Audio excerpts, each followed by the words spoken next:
Hey everybody, Blaise here, and it's Thursday, so that means we're doing a new live stream. And I got a new camera angle because this is I've been shooting some new videos for my acting for animation course, and I didn't want to mess up my camera, so I'm talking to you over here now. So last week we did a request day, and so today I did an image the other day, yesterday. I'll show it to you in just a minute. But I did this cougar image where he's holding this little mouse, and I tried to do some dramatic lighting on it, and I had a lot of people ask me about the lighting. And so I thought I would do a stream today talking about lighting and what I think about with lighting and that sort of thing, and you know, bounced light, direct light, shadows, all that kind of stuff, and just kind of give you my input on that. So I thought that would be kind of fun. And also I want to remind you that in the next day or so, we're going to be taking pre-orders for a brand new course that we have coming out on creatureartteacher.com. And it's plein air painting with Ronnie Williford. He covers oil painting and watercolor painting. He shows you how to build your own pochade box, which is basically your own box to bring out into the field. He teaches you how to gesso boards. And most importantly, he teaches you how to paint, how to look at color, how to apply color, warms, cools, all that kind of stuff, all plein air painting. And that comes out, I think that's actually coming out next week, I think is when we plan on having it come out. But we are taking pre-orders starting today, I believe, by the end of the day. So look for that at creatureartteacher.com. And then also in the next couple of weeks, hopefully by Thanksgiving, if not earlier, I'm going to have my course on acting for animation. Now, I've already covered a little bit of what I think about in acting for animation in my original animation course. But I wanted to do something that was a little bit more elaborate, that focused solely on acting for animation. This is going to be for a little bit more advanced, intermediate to advanced animators. But it's my thoughts on how I approach shots, animated shots with characters. How do I bring them to life? How do I get them to act? And so I cover a whole bunch of stuff on there. So I'm in the middle of creating that right now, so look for that.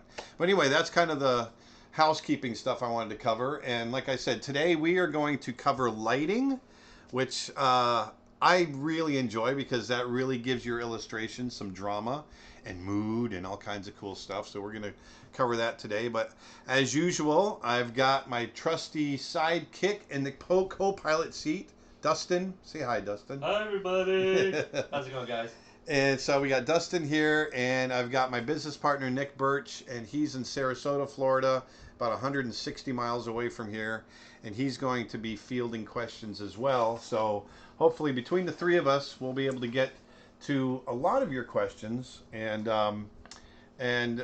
also I'm going to start doing a demo. So why don't we jump over to the main screen? What I do with my glasses? Here we are. And I gotta hydrate really quick. Remember, don't draw without being properly hydrated. Stay thirsty, my friends. Stay thirsty, my friends. Yes. And so here is this image right here. This is one that I did yesterday. It's this cougar.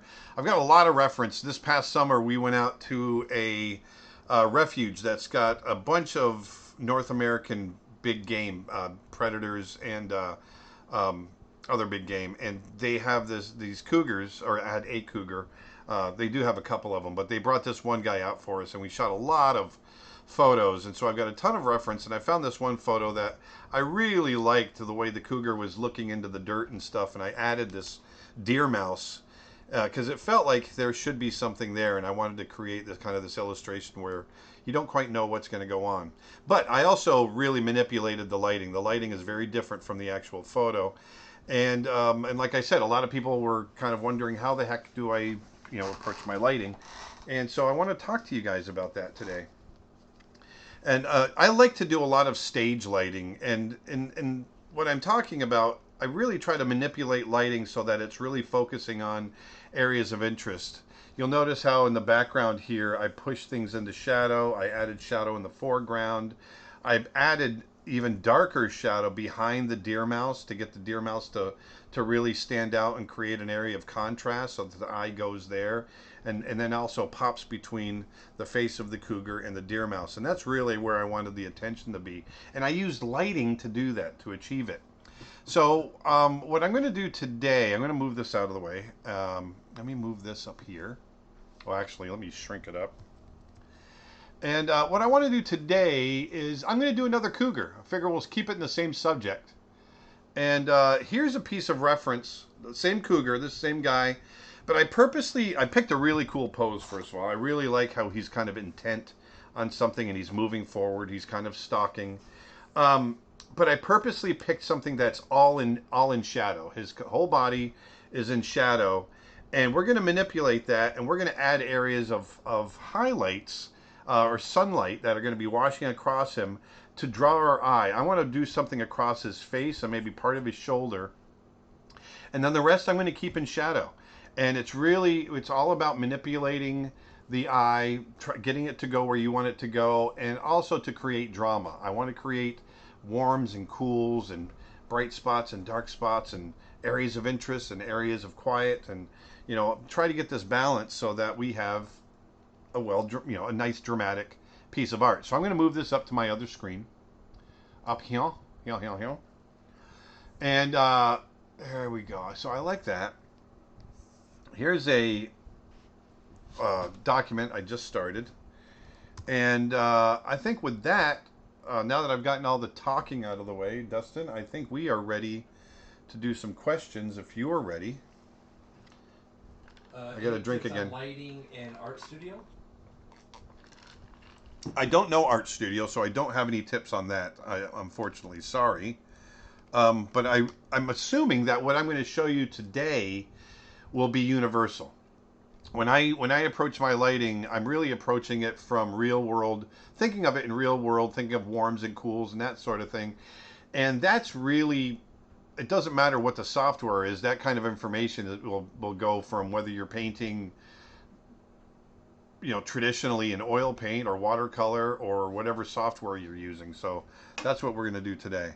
The first thing I'm going to do is I'm going to get rid of that white and go with this mid-tone. I always like to start with that mid-tone gray so that I can judge my values, light and dark. And now I'm just going to grab a brush right here. All right, here. And start drawing. Now, I might caricature this guy a little bit too, just to have a little fun with it. But you'll see me looking up because I'm looking at that reference. Whoops. Might want to start with a dark line. I'm starting with the same color. Let's do this again. All right, here we go. There. You're awfully quiet over there, Dust Butt. Yes, I'm currently trying to do something over here. Oh, gotcha. Dustin's currently trying to do something over there. Is it going to be a day or night light? This is going to be daylight, but he's going to be partly in shadow and partly in light. But I'm only going to let the light hit the areas where I want the viewer to be looking. So I'm going to create drama that way. Right now, I'm just really focused on trying to get a good sketch in. And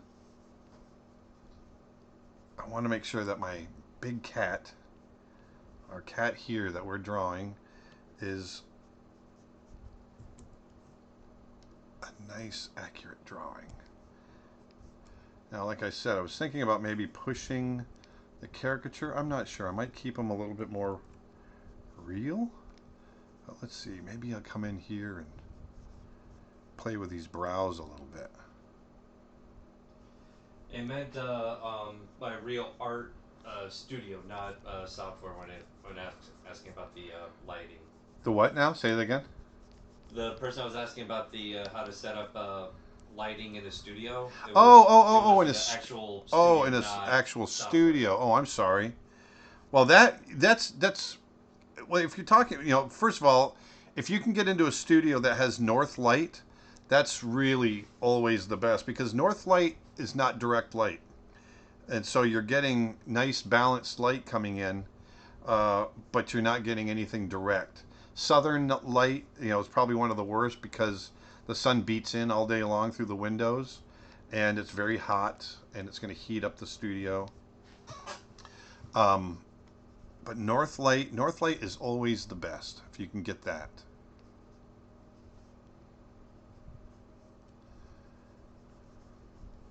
So here I'm just trying to make sure all my perspectives are right. Cheekbones, I want to make sure I'm getting cheekbones correct. I want to make sure this anatomy is working correct. So I feel that you should think of a light source as if it was a water hose spraying on the subject. The areas that get wet are the areas where light hits. Is this a right way to see it, or is there more to it? That's actually a really great way of thinking about it. That's the direct light. That's a really great way of thinking about direct light. In case you didn't hear what Dustin said, think of light as a hose that's spraying water, but in this case, it's spraying light, and that the hose is only going to hit. The light is only going to be where the water or the light hits directly, and that's a great way of explaining it. I might borrow that. But there's more to it than that because there's bounced light, there is reflected light, and so there's a fair amount of just a little bit more to think about, and along with light temperature and bounced light temperature and shadow temperature and that sort of thing, and that's what we're gonna talk about that a little bit more today. Here so I'm really roughing this in very quickly. And I want to make sure that all this is coming together in the right way. This ear is probably a little too... There we go. Oh, I know. I wanted to change my eraser. What's your favorite place to go out and draw big cats? Well, my favorite place is the wild. So, drawing big cats, live in Africa, it doesn't beat, nothing beats that. So... but obviously we can't all go to Africa, and I can't always be there. But there's a place called Big Cat Habitat in Sarasota, Florida, that I really, really love. These are rescued animals, lots of tigers, big cats that they've rescued over the years, and are keeping on display now. They even have a liger. They do. They have got several ligers actually, and for those of you that don't know what a liger is, it's a mix between a lion and a tiger, and it's interesting with ligers, the gene that controls their growth, that stops them growing, that's turned off, and so they don't stop growing, and they'll get up over 1,000 pounds. They just continue to grow throughout their life. And they're absolutely monstrous. They become the size of bears. Yeah, they really do become prehistoric looking. They've got a giant. I think it's 900 pounds. They've got one at Big Cat Habitat, and his head is just freaking massive. When standing up is like 8-9 foot. Oh yeah, he's giant. Isn't Disney in Northern California? No, Disney is not in Northern California. Disney is in Burbank, California, which is Los Angeles. That's sort of like central? No, Southern California. Southern. Yep. That's all right. I mean, you only lived there for 6 years, so I mean, it's no big deal. Is this here a female or male cat regarding the design? What is the difference between drawing a male or female body structure? This is a male cat. Male mountain lions tend to be heavier bodied. They're bigger and more muscled, more heavily muscled. This guy's his name is Smokey. He's in pretty good shape. So I'm just gonna bring that foot back there. Maybe just bring that tail back. I'm just going to let this foot just kind of disappear into the darkness. Can you give some general tips on how to study light and shadow in real life? I'm finding it really overwhelming and don't know where to start. Well, a great way of doing it. I think I'm gonna do something like this. I want to kind of have him break the borders. Um, yeah, I think I like that negative space. It really helps to set up still lives. That helps. Um, but really, just going out and painting from life, painting landscapes, painting whatever it might be, painting from life, you're going to see real life lighting situations. And you will learn that way. You can't help but learn when you do that. And it all will kind of become clear. It'll start rubbing off on you, I should say. And let me just define some of that a little bit. There we go. And so, for me, I mean, where I've always learned it is literally just painting from life, going out and seeing what's going on in the real world, and that's how I've learned. Oh, Nick we just realized that you don't have Nick's messenger thing. Oh, I don't. Shoot. Sorry, Nick. Hold on. Hold on. Technical difficulties here. Let me bring up. Let Oh dear. me move this up. Got my Facebook up. There we go. I'm going to bring that up here. And let's go to bookmarks. Deep Thoughts of Nick Birch. Deep thoughts. Deep Thoughts with Jack Handy. Twitch. I'm 35 years old. Do you think it's too late for thinking about being a professional painter? Well, no, I don't think so. I mean, if you're a good artist, then I don't think it's too late. No. And then I've got a YouTube question. How do you warm up, or do you warm up? I don't really warm up anymore. I just dive in, and But you used to back in the day. not really. I mean, yeah, I guess. But I don't know. I have a system of drawing now that I just, I start very rough. I guess working roughly is my warm up, I guess, and that's what it's become anyway. And and that's pretty much all. That's my whole approach nowadays. Now that I've got Nick up here, I've got to make my, oops, there we go. My cat. There we go. I got to make him a little smaller. That's my reference. Reference. Put him off to the side. There we go. Now we're good. So, I like that, breaking the borders like that. That feels interesting to me. And what I might do, so let's bring that over. It feels like the move tool. Look at the move tool. Oh, that's weird. It feels like I want to have a little tension along the side in that space, but I feel like I want to get this area of interest. I kind of want to get it right in the middle. Everything else kind of off centers it, so you're not going to feel that center.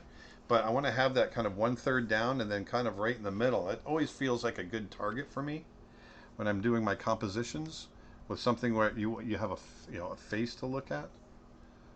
Quick question. Yeah. Are your grunge brushes available anywhere? I don't have grunge. I have debris like dust and rain and snow brushes and things like that. I don't have any grunge brushes per se. And do you have any paintbrush packs that you can share to the public? I've got them on my website. Yeah, I mean, I've got a whole bunch of them at creatureartteacher.com. There we go. If you go to creatureartteacher.com, you'll find my brush packs there. creatureartteacher.com. Did you put it up there? Did you pull it up? There you go. creatureartteacher.com. It's .com. When I put the ad up, your face is like dug into the corner of the screen. That's okay. So there's our very quick sketch. Like so. Now I want to tie that down a little bit. So I'm going to knock that back. But I'm not going to tie it down. I'm not going to go really dark all over the place because I'm going to try a new method, which is I'm just going to pull out some areas that just need a little bit more definition. That might be a little darker, like in this area along the nose. I do have to increase the size on this guy just a little bit. Just a tad. Just a touch. Just a slight touch. Periscope question. How do I stay motivated to keep making art when you're in a slump? You know what? I don't get into slumps. I do sometimes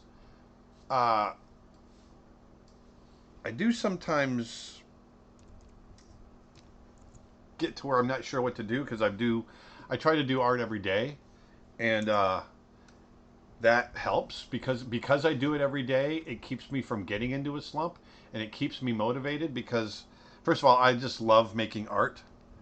I always have and always will, and so I never get bored. I just don't. So my recommendation is do it as often as you can because the more you do it, the easier it comes, and then it's almost like talking. You know, you get this. There's an ease to it because you'll have a certain approach that you'll do every day, and so because I do it as often as I can, I have a system that just allows me to kind of ease into what it is that I'm going to do. And what's it mean to be in a slump? Just you don't really know what to do anymore. You're not inspired. So kind of like an artist block. Yeah, sort of like an artist block. But for me, I don't really get artist block that much. I mean, there's certain subjects now that I'm older that I just know that I love, and I'll just keep doing them, such as animals and wildlife and character type work, animation. That's another thing. If you can vary up what you do, that's going to help as well. You know, I do, as you guys know, I'm not just a painter, but I do character design. I'm an animator. I was lucky in the sense that I started out as an illustrator before I was an animator, and so I have, over the years I've been able to learn different disciplines that allow me to kind of jump around a little bit, jump around.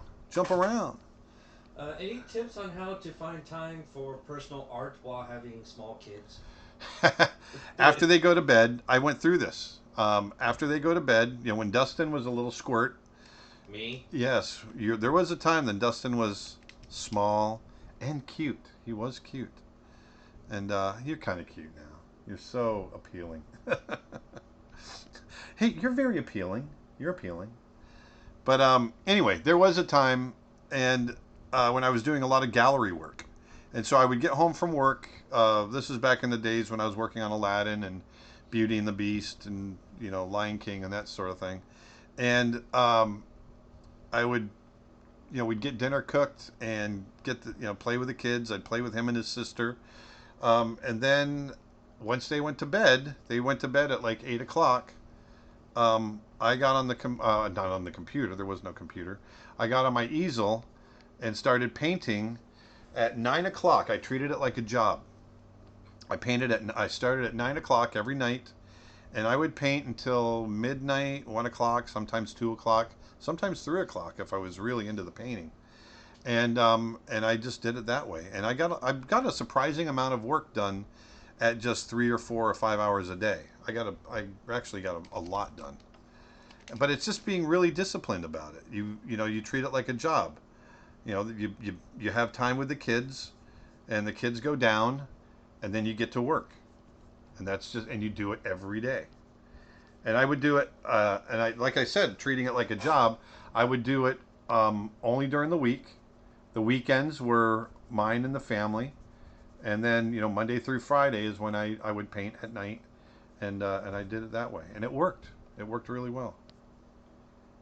Have you ever accidentally scratched your Cintiq screen? No, I'm very careful not to. I've had many Cintiqs over the years, and I've been using Cintiqs for about 13 years, and I've never damaged them, not once. Have they ever like worn out over time? Like end up eventually No, working? no. The matter of fact, the very first Cintiq I bought 13 years ago, I've still got it. Still works. Still got it. Really? Yeah. Oh, YouTube says, ah, Dustin is so cute. Look at Dustin perked right up. He perked right up. Dustin is so cute. You have no idea. No, I'm I'm sitting not. next to him. I'm sitting next to him. I feel the cute vibe all the time. Nope. Yes. Nope. Oh, Dustin, you are so Nope. cute. Yes, he is. He just won't admit it. And he's, you know what? He's a really nice guy. And he's available. He's on the market. Really? You just had to say it.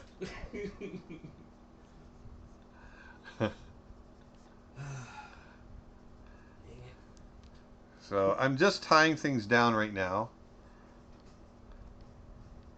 Just hitting certain areas. I like having a nice strong drawing before I start to paint. So this, even though we're probably going to be 30 minutes into this stream before I actually start painting, I like having, like I said, having that strong base. To me, a good drawing is like good architectural plans when you're building a house.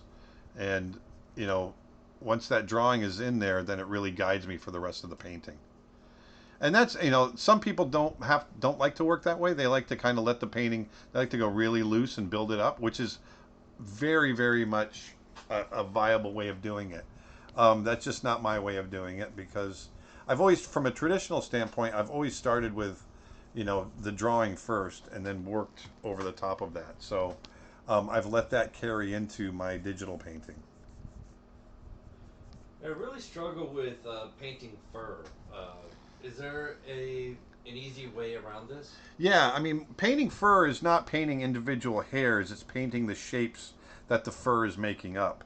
And then you find areas to break it up a little bit, and then that will allow you to give the illusion of fur. We're going to be painting fur today on this, and I'll show you what I'm talking about. Now, granted, this is not big, long, bushy, shaggy fur. This is going to be tight, cropped fur, but we'll still get a sense for it.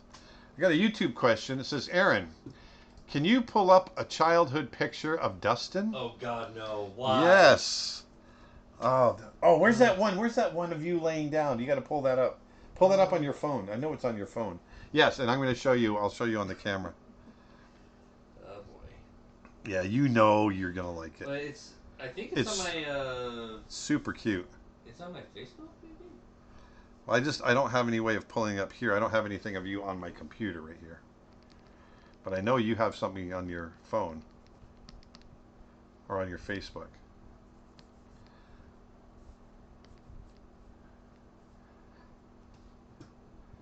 Aaron just turned into the matchmaker.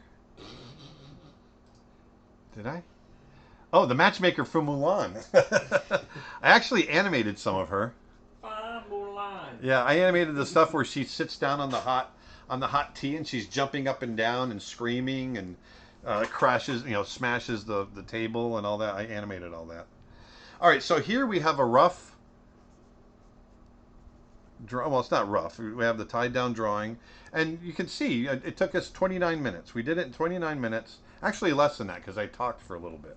So if you just get in there and start drawing, you can get it done relatively quick. So here, and like I said, I really like this pose. Now I'm going to create a layer underneath the drawing layer. It's the two drawing layers, and this is where I'm going to start creating my local color. Now, if I'm painting traditionally, if I'm painting traditionally, I can't really do this the same way.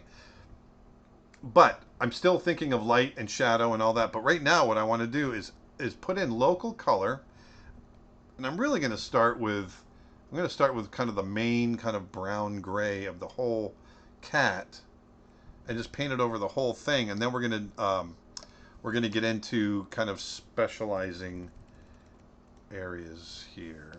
There we go. So are you going to do a ZBrush tutorial, and when? I'm really interested in 3D, and I love learning from you. ZBrush. We are going to do ZBrush. Is that what that's the question, right? Yeah, ZBrush. But it's not going to be taught by me. I don't know. I don't know ZBrush. One of my great friends, Tony Cipriano, um, he we worked together at Disney. He did all of our maquettes for Brother Bear. He did a lot of the maquettes for Mulan.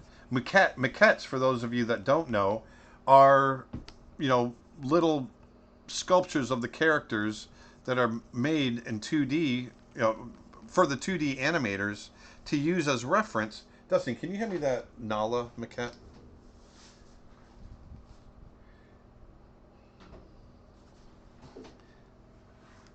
There we go. Yeah, try not to bump that. Yeah. And then go to this camera up here. So this right here is a maquette. So this is one that was done of Nala, a friend of mine.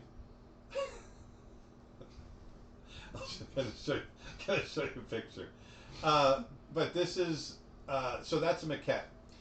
So Tony did all of that, and he teaches both traditional sculpting and ZBrush sculpting. And so we're going to get him to be doing a course for us on both ZBrush and traditional. So that's going to be really cool. We've got to go to this camera. And so let me just turn this sideways and blow this up. I don't know how well can you see it, Dustin, because I can't see. That's pretty clear. It's blurring out a little bit, but a little to your there we go. left. That's Dustin, 1991. Look how cute he was. Oh my God, he was cute. And then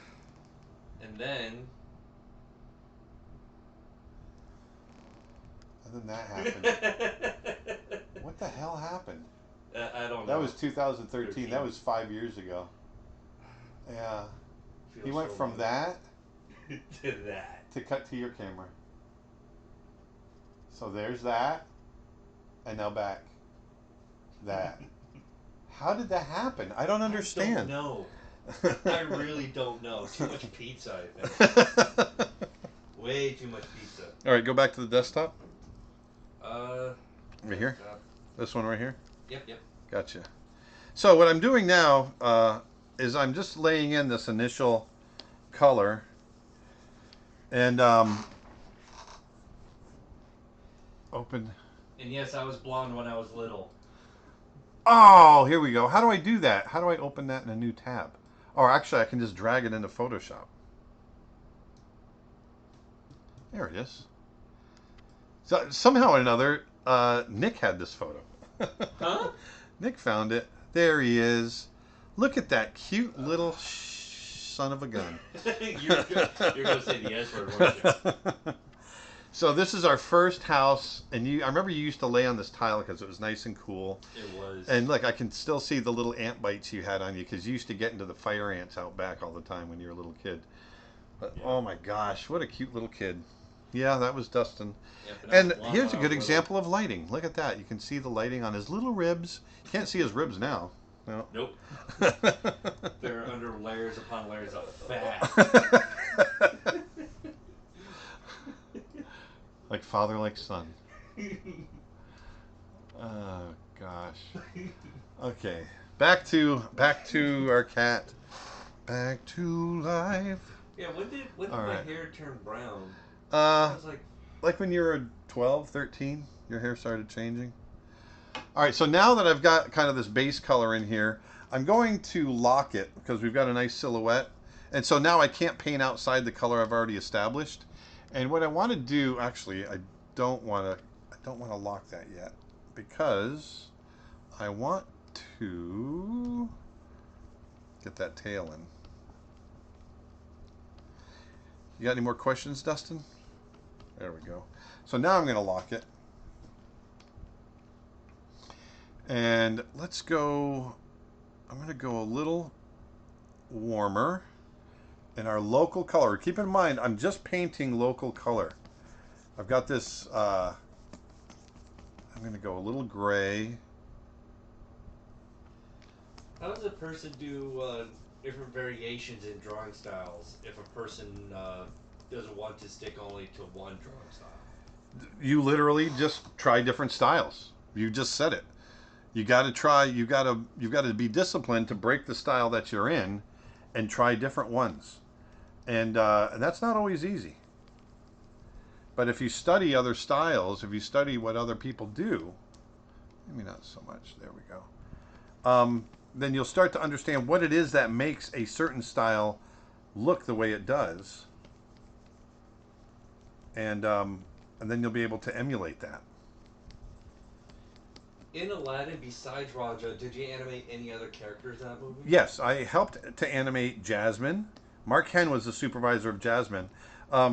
Rajah was just a small role, so I had Rajah animated fairly quickly, and so then I went on to help with Jasmine, and I also did a little bit of Aladdin. Next question: Do I ever make it out to CTNX? Yes, and I will be there this year. I'm out there for the last 2 years. I've been going, and we will be out there again this year. We're going to have a panel. Matter of fact, they're doing a panel on the 25th anniversary of Mulan, and I'm part of that panel. Ooh. Yeah, it's going to be fun. Know that part. Yeah, it's going to be very cool. I'm moving into my first art studio at the moment. What light bulbs do you use for traditional painting? I use both warm and cool, so fluorescent and incandescent. Something that's going to give you a balance between warm and cool. Or you can get the bulbs that are considered, like they mark them as sunlight bulbs, or and anything. If you go to Home Depot or wherever that sells a nice variety of bulbs, find a place that sells sun or daylight bulbs, because that's what I like to work under. Is that usually 4,000, 5,000, or 6,500 Kelvin? I have no idea. Where would you put all those lights in your studio? Obviously, Scatter them out, or... yeah, I want them where I'm going to be working, and I try to set them up where they're not I'm trying to make sure that they're on the. I'm left-handed, so I try to make sure that most of my lighting is on the right side, so that my left hand is not casting a shadow across what I'm creating. I want the shadow to be cast away, and so that's something to think about as well. So I'm just going through and hitting very loosely some of the lighter areas that make up the fur on the cat, and you'll notice that I'm going very, very loose. And I'm not going pure white either. I want to make sure that I have enough room to go lighter. Even though it looks like I'm going really white in some of these areas, I'm not actually going white. It's actually come down. I've still got room to go. Actually, probably could go a little darker. What are your brushes settings for local color? Right now I'm using this. This is a homemade brush that it's kind of this pastel chalky brush that I use. This is a brush that a friend of mine gave me. So I don't sell it on my site because it's his brush. But brushes like this are fairly easy to make, and I've got tutorials on both YouTube and on my website as part of my digital painting course that teach you how to create your own brushes. And is it possible for a pro to tell a person who is self-taught if that artist produces good work? Say that again? Is it possible for a pro artist to tell a self-taught artist if his work is any good? Well, I mean, if the work is great, then yeah, maybe I can't tell if they're self-taught, if that's the question. For me, a lot of times I can tell self-taught artists, only because a lot of self-taught artists, and I'm not saying everybody, so don't get up in arms, but a lot of self-taught artists are they try very much to be photoreal, and a lot of copying of, instead of there's not a lot of stylization. But I'm just saying that's my experience with working with having worked with self-taught artists in the past. Now, I'm sure there's a lot of great self-taught artists out there that are more well-rounded than that, and so like I said, don't it's just my experience. So here you can see I'm going through. Oh, here we go. Got a couple more questions. Comment. I just got my Snow Bear T-shirt and I love it. Awesome. I'm glad you got it. I'm glad you love it. Nice. I really like that shirt. Actually, I don't even have one. I got to get one for myself. And I got a YouTube question. Do I think that art animation college is worth the investment now with how accessible this information is on the internet? You know what? Let's talk about that for a little bit. Uh-oh. Because I actually think that's a great question. First of all, no one can answer that except for you. But I do think that colleges, art colleges, private colleges, have gotten obscenely, and I mean it when I say obscene, have gotten obscenely expensive. When you're shelling out over the course of 4 years upwards of $150,000 to $200,000 to go to school, there's no good excuse for that. I don't see how anyone should have to pay, even if you are going into a career. I don't understand how anyone can pay that. I really feel like private colleges have a hand in bankrupting a generation before they ever get started. And so, that being said, if you have the means to do it and you learn better with other people, then I think, yes, college is a great opportunity for you to do that.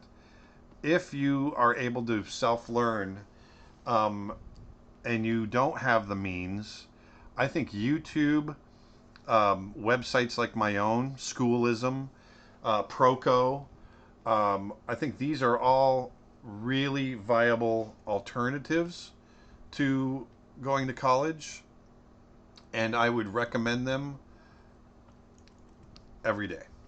I think we're living in an age now where you can get, in a lot of cases, I think you can get higher quality instruction off of the internet because you're getting people, if you search correctly, you're getting people that are still in the industry or have been,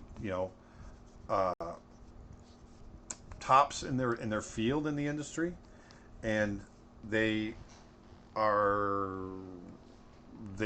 sharing their knowledge. This is something that motivated me when I started doing this. I felt like there was not high enough grade teaching out there. I think Ringling has, Ringling is a school that I went to. I think they have some really good teaching there. But I feel that it could be better overall. And so it was something that I felt, I'm still in the industry. I'm still, deeply involved, but I also wanted to share my knowledge. And so that's what I'm doing. There's a follow-up question. As a self-taught artist, what can I do to become a more rounded artist? Well, you're kind of answering your own question. Try to be more rounded and look at the classics. Look at what other artists are doing.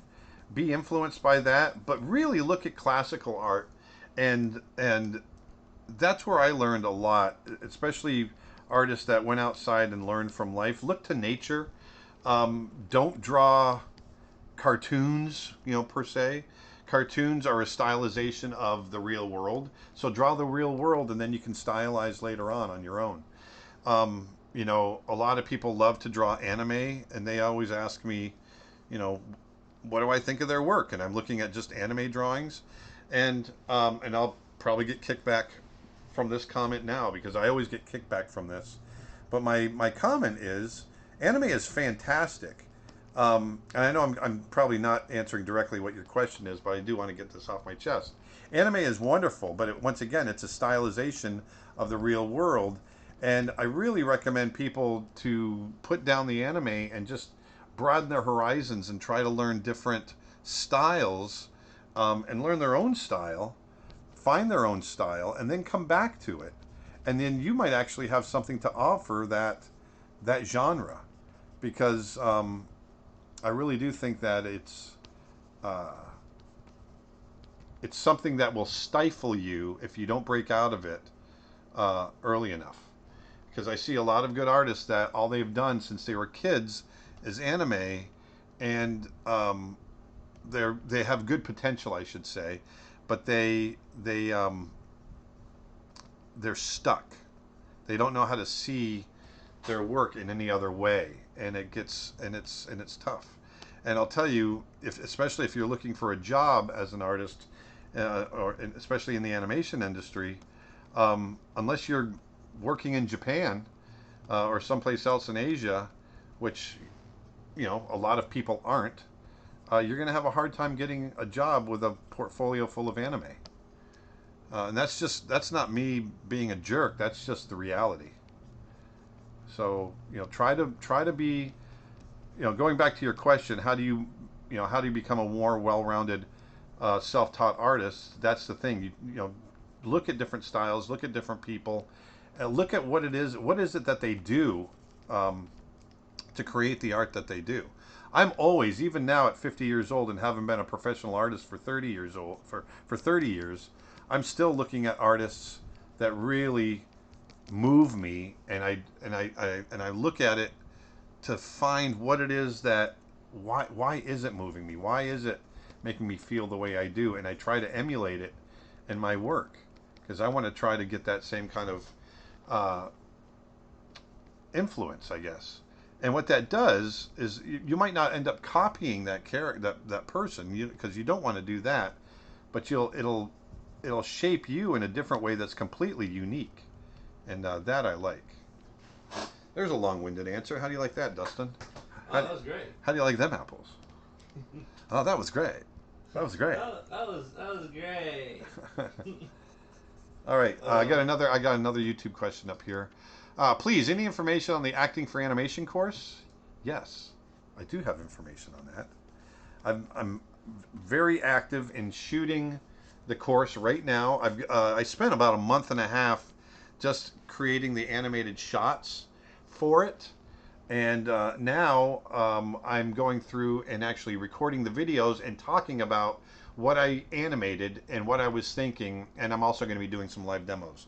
So I'm hoping to have it done by Thanksgiving, which in the United States is the third Thursday of every November.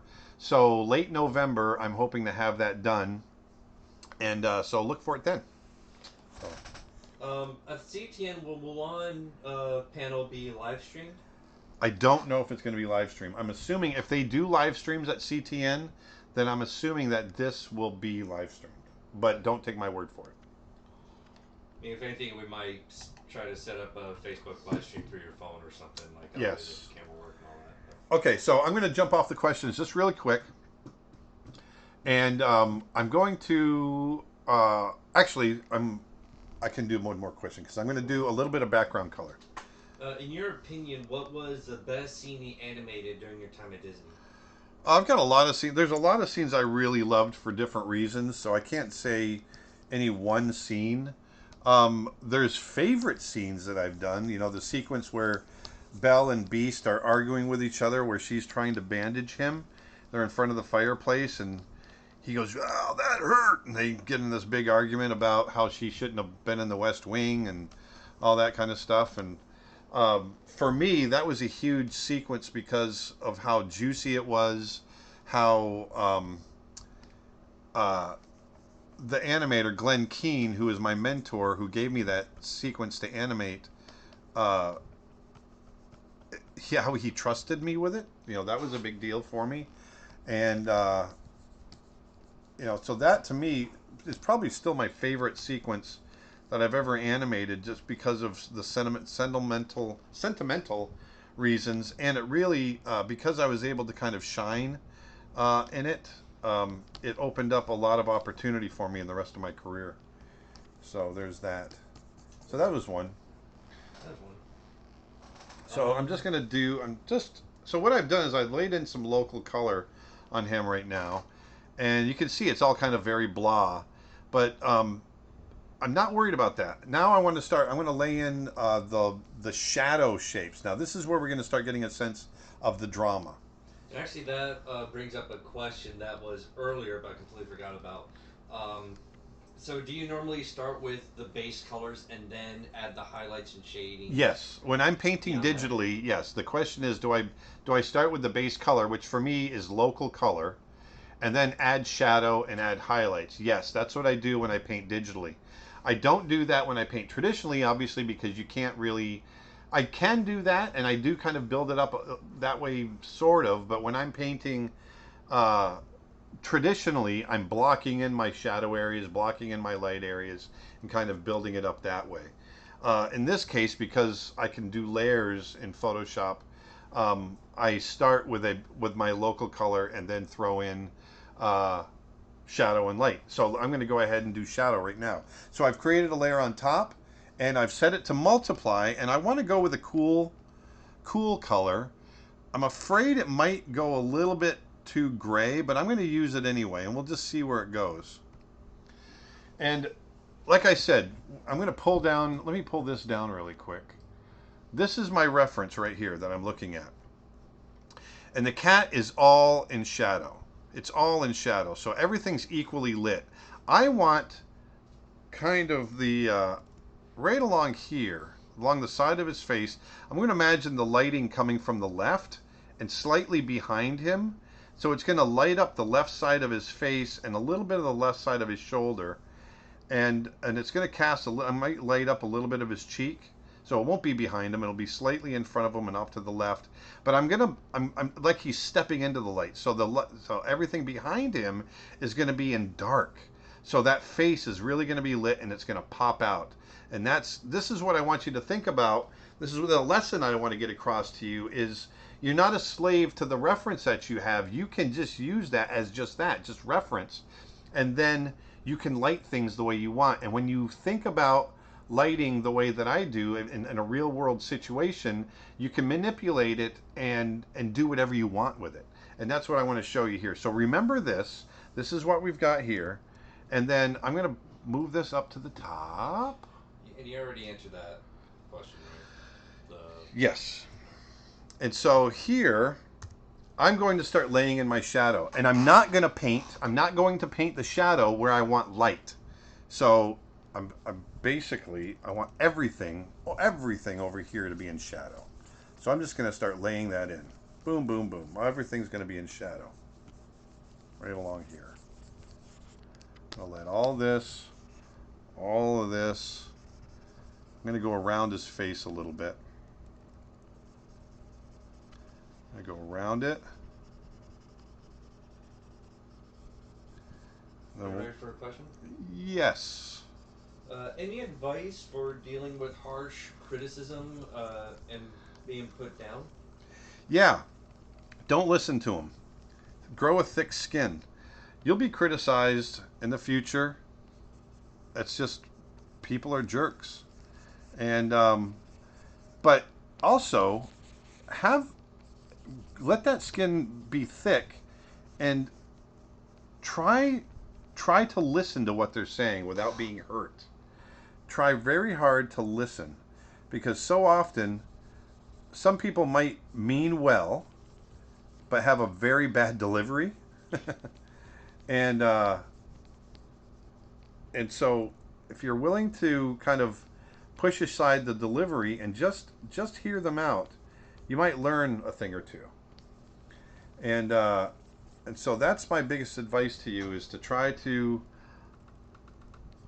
just have faith in yourself, and don't worry about what other people think, unless you think they have something worthwhile to say, even though they may be harsh in the way that they deliver it. That's the key. Even if someone's harsh in the way they deliver something, it still might be worth listening to.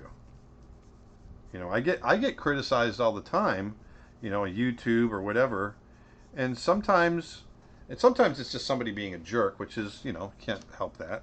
But other times somebody has a really valid thing to say, and so and it might be something I never thought about.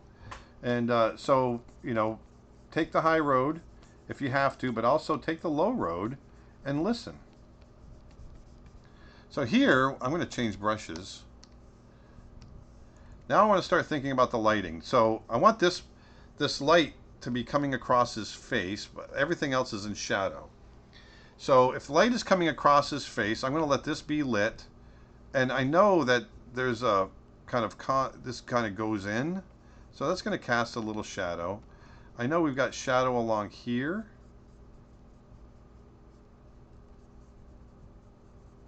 Right, just like that. This is all going to cast a shadow right down along his cheek, right there. Dustin's laughing.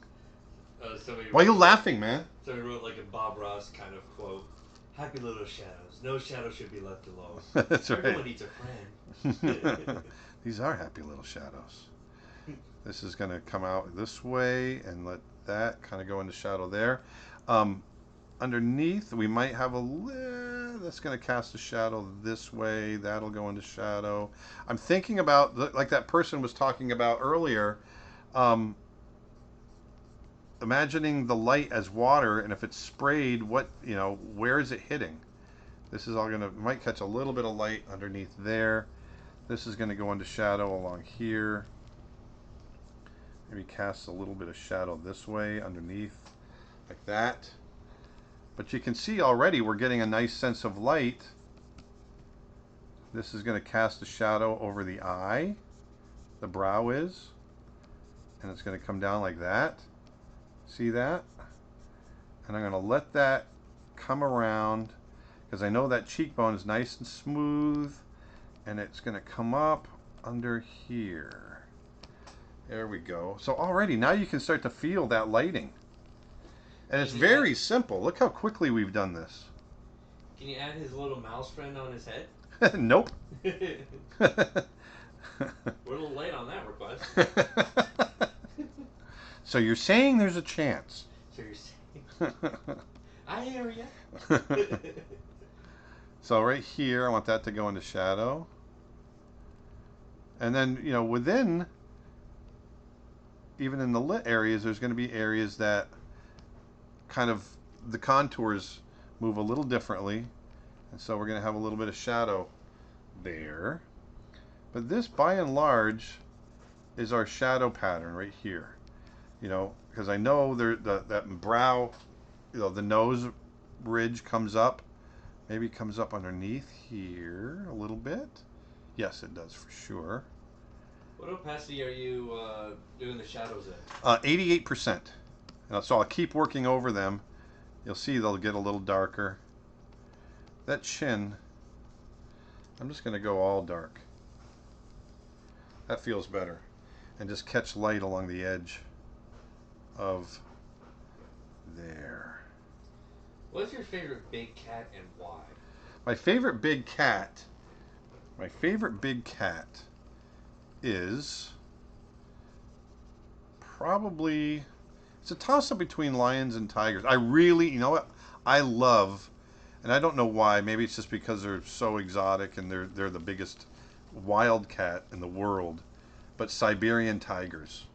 There's something about seeing a tiger in the snow that I just think it's just magic. They're the white tigers. They're not white.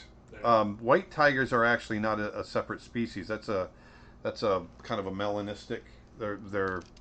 It's a recessive gene, so that they don't have all the same pigment in their fur that other cats have. But Siberian tigers they just look like a regular tiger. They're orange, but they're giant. They're massive. I think they get up to like 600 pounds. They're the largest cat in the world, and there's something about them that's just, I don't know, there's something about it I just love. So there's our shadow pattern. You can see now already we're getting a sense of drama just through creating this area of contrast where I want the eye to be going, and we might even cast a shadow. What if we did this? Cast a shadow here. I'm going to soften it a little bit. What if we did that to make it feel like his... Do it this way. Would you always use gray for the shadows, or are there some examples where you'll use a different color than gray? Well, see, that's the issue that I'm going through right now. I'm not using gray. Well, I guess I kind of am. It's kind of a gray, but it's a cool gray. because I want the shadows to be cool. Sometimes I'll go warm with the shadows. It really depends on what the bounced light is. And that's one of the things I want to talk to you guys about today, that we've still got a ways to go. Even though we're in this about an hour, I probably got another hour, hour and a half. We're going to be working on this.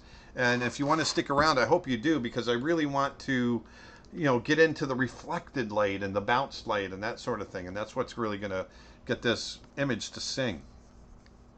So, and I want to get the shadow being cast on the other eye as well. If a gorilla punched a person, would it kill them, you think?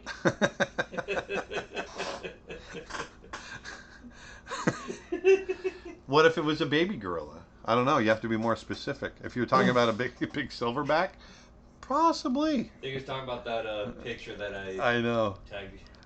I love that photo. I don't think he was getting ready to punch the guy. No. If you look, he's actually touching the gorilla behind him. Yeah. I think it's just the way his fist is shaped. I think he was pushing the other one back. Yeah. And that's a super wide angle lens. Yeah. So that gorilla is actually right here, and I think he's just pushing the other one back. Yeah. I think is what was happening. But just the way that fist looked, I know. It was clocking back for a sludge. So now what I want to do is I'm going to create a new layer on top, and I'm going to put it, set it to overlay, and now I want to go warm. Opposite of blue is orange, so I'm going to go with some orange warm light, and I'm going to just kind of work over the top, just where the light areas are, and let this kind of light up a little bit and get a little brighter. When will your watercolor course come out? Can't wait to for that course to come out. That's going to be a while. I haven't started it yet. I'm not sure what I'm going on to next. I might do an oil course next. Not sure yet. So you can see what I'm trying to do is just create some warm, complementary color light against this cool shadow that I've created with that blue gray. And so just by sheer, there's two things that we're looking at right now. We're looking at value, which is light and dark, and that's probably the most important thing when considering light and shadow. Obviously, you want to think about the value of it. Is it a dark area in shadow, or is it a light area in light? But then the next bit is temperature. And you can see right off the bat, by me adding this bright, warm temperature to this cat in the light areas only, that all of a sudden, and it's bright, nice, getting bright, nice and bright here. Now it really has a sense of light, and we're only a little bit into this. But I try to establish this right off the bat. The earlier you can establish this, the better off you are. And then the rest is just working out details. So look at this. Look when I shrink it up. You can really already feel the drama. And look at, I want to bring this and compare it to our original. Here's our reference right here. And then here's what we're creating from that. And so you can see already how much more drama there is. You can manipulate your reference. Let that reference work for you. In this case, I was looking at it for anatomy, perspective reference, all that sort of thing. But really, beyond that, and just, I want to control that lighting. I want to control the drama. I want to control what the viewer feels when they look at this image. And so by creating this lighting right here, it's drawing your attention right to the face, right to the gaze, and he's looking at something off screen. Something has caught his attention, and it starts to create a story in your mind. And we're doing that all through lighting, which is so cool. So what do we do next? The next thing I want to do is I want to work within the shadows. So within the shadows, we're going to have lighter areas and darker areas. There's places where there's less bounced light, and then there's going to be areas where there's bounced light. And so I'm going to create another layer that's set to multiply, And I'm gonna go with another cool gray, maybe not quite halfway dark or halfway down. And I'm gonna start creating more shadows. Just a little bit deeper. It gets a little deeper in here. I'm gonna change my brush up. You notice too that I only use really 2 brushes. I'm only using 2 brushes. Yeah, what are some of the Jasmine and Aladdin scenes you animated? There's a shot. There's some stuff out on the balcony where after they've done the magic carpet ride. Yeah. And shoot, hold on, my brush isn't working right. There we go. There's a couple shots in there. Or actually, it's when he comes to her balcony, and then they ride off together. Then there was, and I also did some Aladdin in there. There's this big controversy where there's a scene where people claim he's saying "Good girls take off your clothes," where Rajah is coming up and he's going shoo shoo, good girls take off your clothes. I don't know where people get that thought, but in that scene where he's shooing him away, I did Rajah and I did Aladdin. So I actually animated that shot where people say he's saying that, and he doesn't say it. He doesn't say that. And I don't know. I think people just want there to be some kind of conspiracy that Disney's doing something bad. But, you know, having been there when we were making them, I know firsthand that it just didn't happen. Well, they've always had some innuendo kind of scenario. Yeah. Yeah. There was also a scene where Jasmine is it's the next morning after the magic carpet ride, and she's brushing her hair in the mirror, and then her father comes in and she gets up and goes, "Oh, Father, I've had the most wonderful time." And she spins around. I animated that. Yeah, so there's a few Jasmine shots I did in there, not tons, but I think a one few. of the more complex you've animated that I remember you talking about is the Roger Rabbit. Yeah, that was the most swing. complex shot I've ever done, where he's spinning, swinging in perspective in a circle and spinning, and then the swing has to get smaller and smaller, and while he's talking, and the spin has to slow down, and then start going the other way, all while he's acting and talking. Yeah, that was a How long did it take you to get that done? long time. Too long. Okay, so I'm just touching little areas because I want to start thinking about reflected light as well. So now once I've kind of darkened up some of these areas, and you can see we've got about 70% of it done. This is kind of our base, and now it's a matter of darken up some of this up here. Now it's a matter of just hitting select areas of detail, and that will carry it. You don't, I'm going to hit some detail in the face, but you'll see, I'm going to put a new layer on top, and I'm going to set it to normal, and now I'm just going to be painting right over the top of this. This is my base, and now I'm just going to, what I'm going to do, I'm going to do things like I'm going to grab the local color right here, or the surface color, and I want that to be a little bit lighter, so I'm going to go warmer with it and brighter. Grab my pastel brush, and I'm going to and I'm painting right over the top of the drawing layer. And I'm going to keep it very loose still. And we go a little darker, a little warmer, and I'll make adjustments back and forth all over the place, like so. Now, one thing you can see in the photo, in the reference, that's pretty clear. I hope it shows up with what you guys are seeing. But if you look underneath, this is a really good example of reflected light. Let me push. I'm going to push the saturation because I want you to see this. I've really pushed the saturation. But if you look underneath the chin, look at that green light that's under the chin. That's an example of bounced light. There is so much green down here and white fur that it's reflecting that green light being bounced from the the sunlight's hitting the even in the shadow areas, it's bouncing up. It's it's catching light from the sky and bouncing it back up, and it's catching underneath the chin, all through there. And so I want to get that in my image. Now I don't want to go that strong, but I wanted you to see that because that helps anchor. It helps to anchor your subject in the environment. When you can start bouncing light from the environment into your subject, then it starts to feel like it's part of the environment.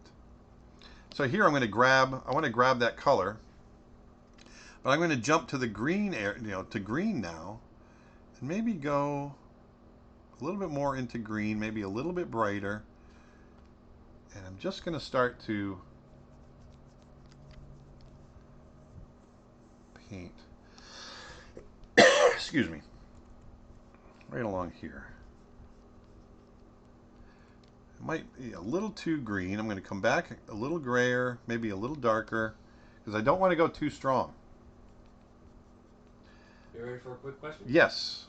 What is your favorite book for pursuing fine art, and how much should a student study books as opposed to video?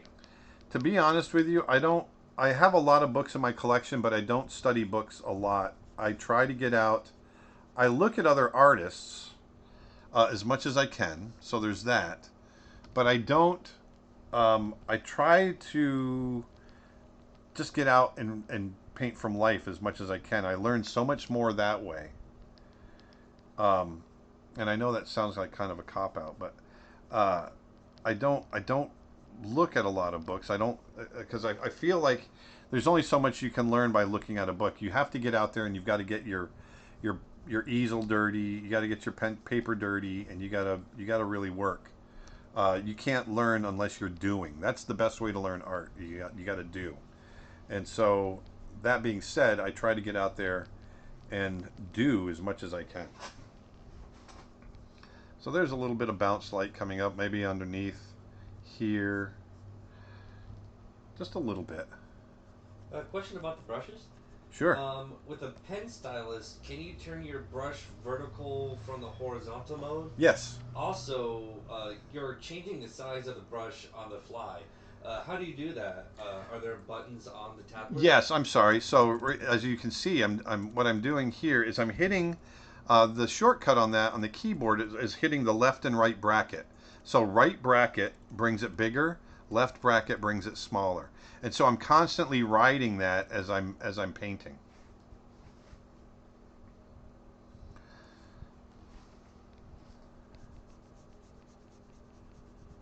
So there we go. So I'm coming in here and just working it.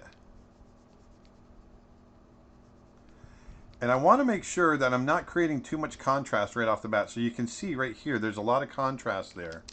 So I'm going to erase that back a little bit. And what I'm going to do is I'm going to come back and just pull back on that value.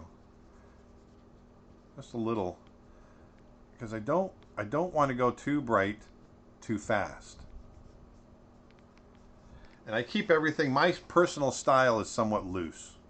So see, it's still too bright. So I want to go a little darker. My personal style is somewhat loose, and so I don't like to labor everything. I don't want to labor it, and so I try very hard to just get in and get out. And I'm a big advocate for a little can go a long way. So brush texture, fur textures, that sort of thing that I'm trying to create. I don't need to render the whole body in order for the person viewing it to feel like there's a fur texture going over the whole thing. It doesn't take much. I've got a quick lighting question here, Dustin. Okay. Lighting question. If the object that you're painting is in a blue hue and an orange warm light hits it, how do you manage the gray areas and the core shadows? That's a really good question. It depends on... It depends on light intensity. It's going to depend on the intensity of the base color of your object, because obviously it can go gray very easily, and you don't want that to happen.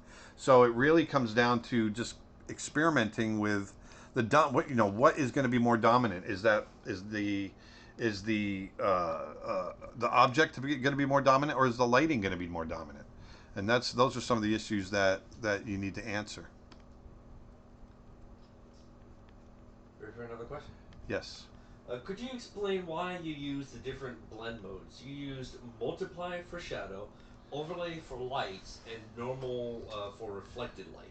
Yes. So overlay just tends to heat. When I use a warm, bright color, it heats everything up and brightens it. Multiply does literally that. It multiplies with the color underneath, so it's going to create something darker. So it creates great shadows, I've discovered. So that's why I do that. And then when I'm painting, I'm just painting traditionally, basically over the top of that. When I'm creating reflected light, changes in value, that's where I'm adding the details and kind of working the form a little bit. And so all three of those blend modes working together with that, especially with the normal blend mode on top, really kind of pulls it together and makes it feel like a painting.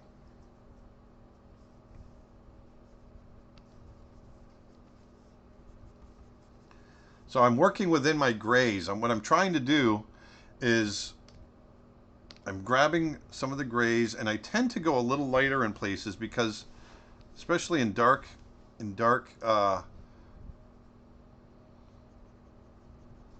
areas, there'll be areas that are going to show off light a little bit more.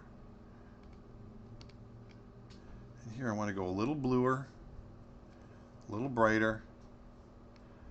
Like places like here, and the eye. I'll just create a little bit of, I like to go a little more, push the contrast or the complement, between, I might even go a little bluer in this shadow to play against that yellow orange in the light. Like so. And you'll see it tends to work a little bit more like light and shadow. It's going to feel a little bit more like light and shadow. Now I'll jump back and forth, and here, like, I want to go kind of bright with it now and really kind of define some of these areas here. I don't know, it looks kind of deformed. Yeah.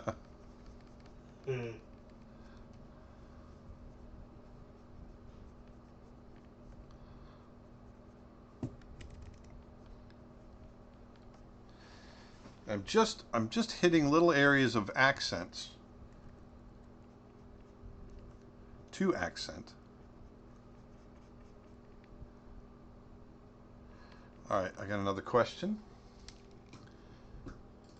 Can you pinpoint what makes Scar look like a villain, Mufasa look like a good guy? I've always loved the contrast between them. Oops, why did it do that? I don't think it's pure look. I think it really has to do with the performance, and that performance, the voice performance, will affect the way you feel about the character, and plus Scar feels a little bit sickly, I think, which I don't know. I mean, he just doesn't look healthy, and so I think that's part of it.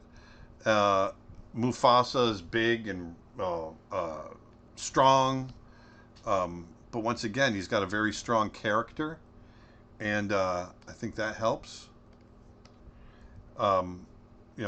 James Earl Jones really did a great job in the reading for Mufasa, and I think that really affects the way you feel about the character. It really does. So I'm doing little bits of highlights along the edges here. It's interesting how Scar has a name Scar, and he has a scar over his eyes. Like, well, yeah, exactly. Like, what are we going to call him? Scar. He doesn't have a scar though. Not yet. It's like Tembo. When we did Tembo, Tembo is a Swahili word for elephant. So he was. See, I used cool. I want to do something warm. So he was an elephant, and his name was Elephant. Nice. So there's a little bit of light hitting there, but in the shadow area, I want it to go cool. Maybe a little brighter there. Actually, maybe a little brighter. It's catching a little bit of light off the sky right here. You have to wonder what his name was before he got the scar. He's Tim. His name's Tim. I thought it was Bob. Yeah, it's Bob. Hey, Bob. But this really is. Whoops. What did I do? Oh, there we go. There's really not a lot. Sorry, just real quick, Dustin. It's really thinking about, once we get to these detail areas, it's thinking about where's the light going to be a little bit brighter, what's that temperature, and really kind of going at it from that point of view. And you can see we're really starting to get something already that's starting to work for us. Go ahead, Dustin. Sorry. No worries. You've been an immense help. I would love to follow your art. Do you have a website that you update regularly? Holy moly! Really? Really? Probably a newcomer. Oh, I'm just kidding. Yes, creatureartteacher.com. On that website, I have all kinds of lessons, Photoshop brushes, all kinds of stuff. So check that out. There we go. Creature Art Teacher. creatureartteacher.com. Plus, I've got a YouTube channel. It's Aaron Blaise Art is the URL. There we go. I'm just trying to get that in there. There we go. We have a Twitch question. Are you going to keep the lines of the sketch, or are you going to just paint over them? I'm going to paint over them, and in some instances, I'm going to erase them. Like here, I don't like those lines right there, so I'm going to erase them. But I'm going to paint over them, basically. Right here, I don't like right there, I don't like them. And what I'll do, instead of having those lines there, I'm going to grab that, and I want a value change there. So I want this to be a little brighter. Whoops, right up here. I want that to be a little brighter.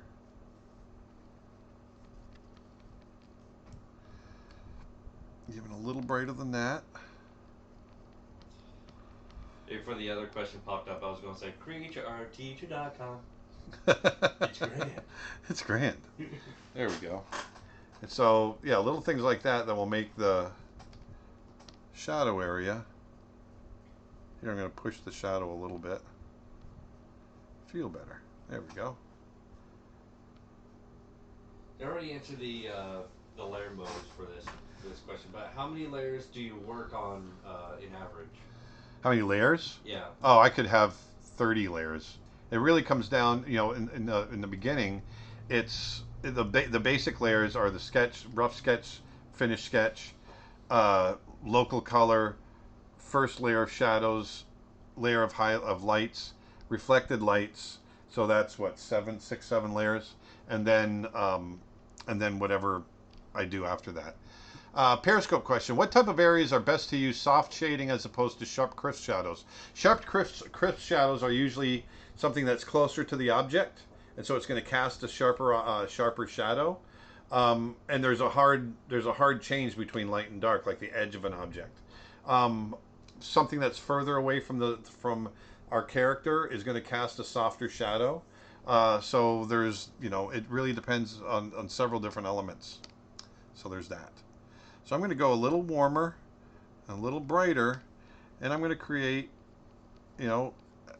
a little bit of lighter, a little bit more light in that area as well. You can see, within your shadows,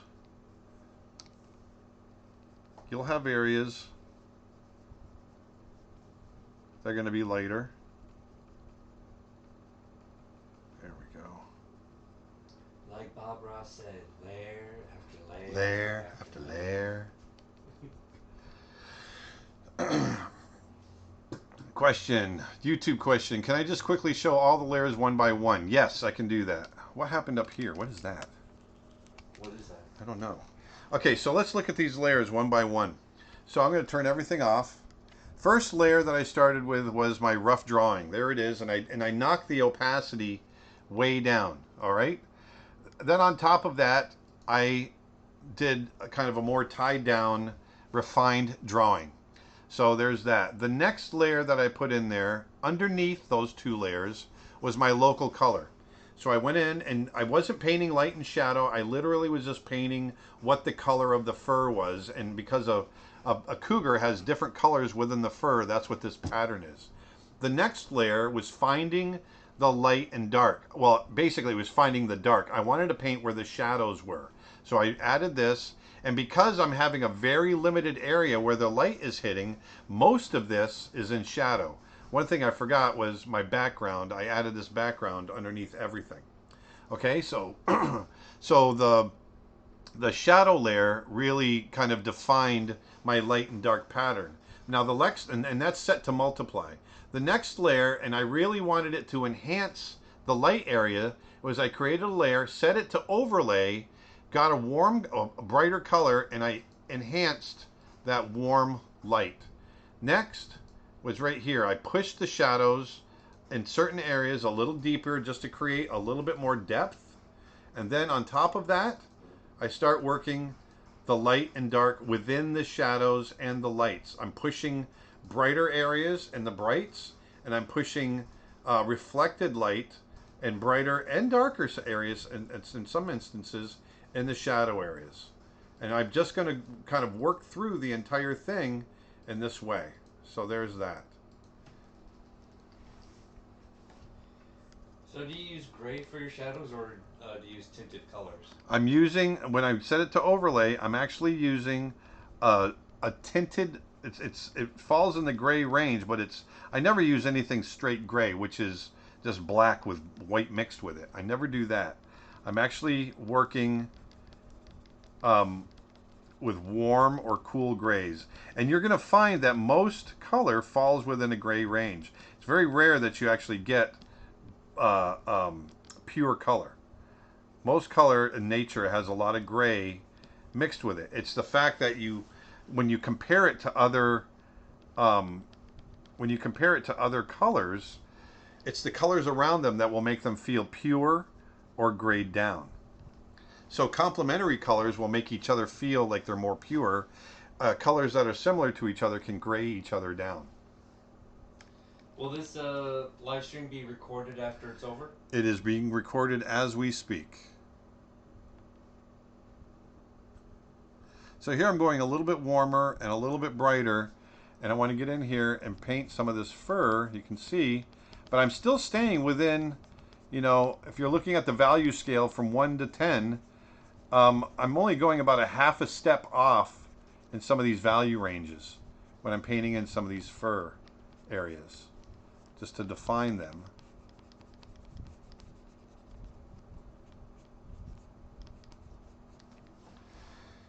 Don't need a whole lot of detail in here. I want to keep this nice and simple. So I'm gonna jump all over the place right now. I'm gonna brighten up this area right along here. And I can add some fur textures. Go ahead, Dustin, sorry. No worries. Could you do some color theory things? I often find it very difficult to pick colors for backgrounds and painting, things being too saturated. Everything I'm talking about right now that I'm showing you is color theory. When I'm talking about warm against cool, when I'm talking about value changes, light and dark, all of that has to do with color theory. And so right now I'm just not using a lot of pure color. And so because of that, the color is going to be a bit desaturated, but I'm still thinking about complementary colors. I've got, basically blues in my shadow areas.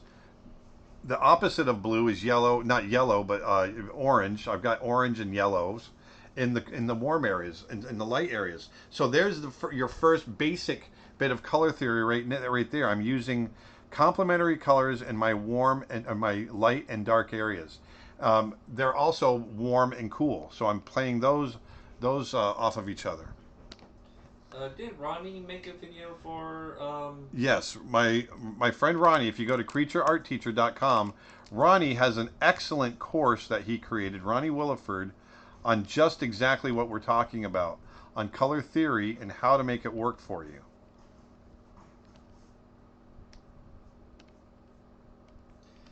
Could you explain what artistic workflow is?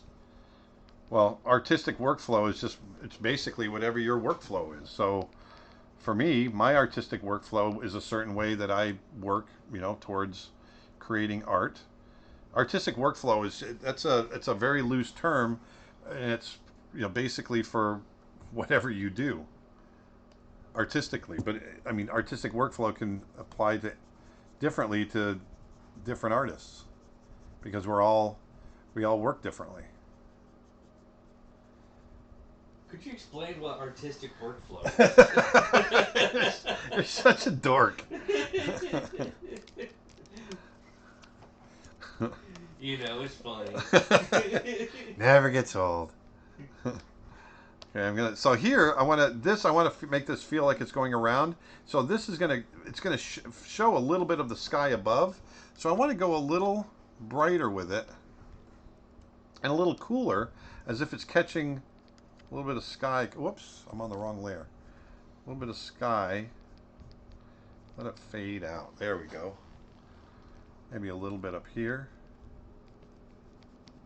Do you say puma or cougar or mountain lion? Yes. Oh. I tend to say cougar, but they're all obviously the right term. Are all three?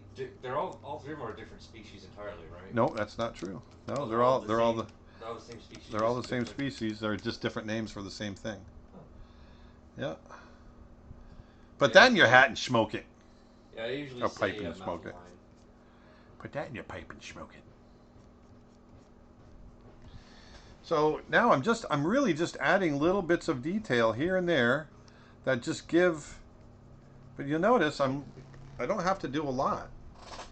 You can see we're getting, just with little bits of detail, we're getting a lot of mileage.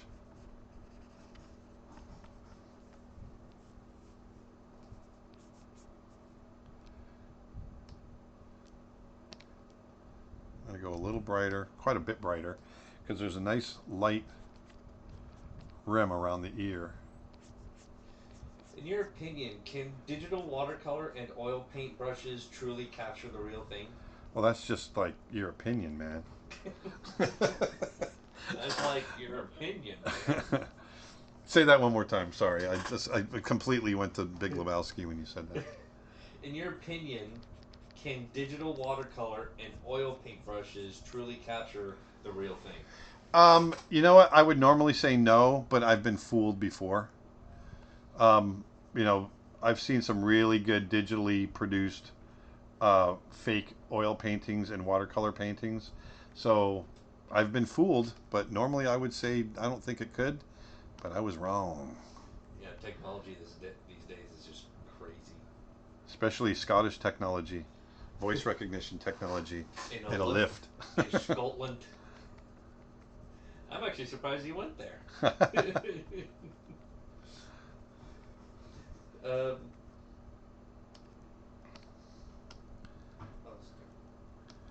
You talking to yourself? Yeah. Why do I keep doing that? All right. So I'm just adding little bits of areas where it should go a little darker, it should go a little lighter. And this, it's just adding, whoops, I'm hitting the wrong, there we go. Like right here, I want it to go a little darker where it comes off the ear. It adds just a little bit of interest. Pinterest.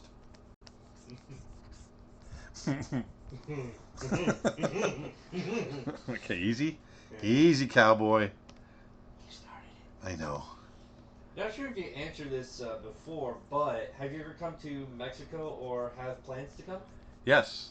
We've been to Mexico a couple of times. The last time we were there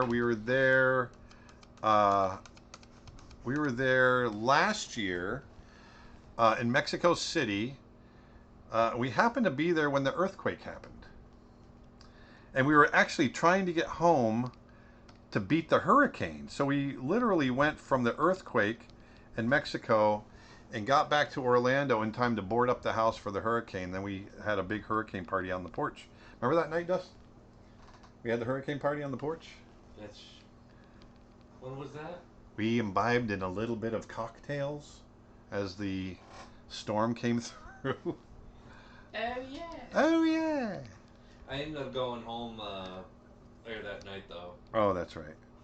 I remember when the storm was at its peak, and we had some liquid courage, and we were out there with the flag and screaming at the storm. Is that all you got? Come at me.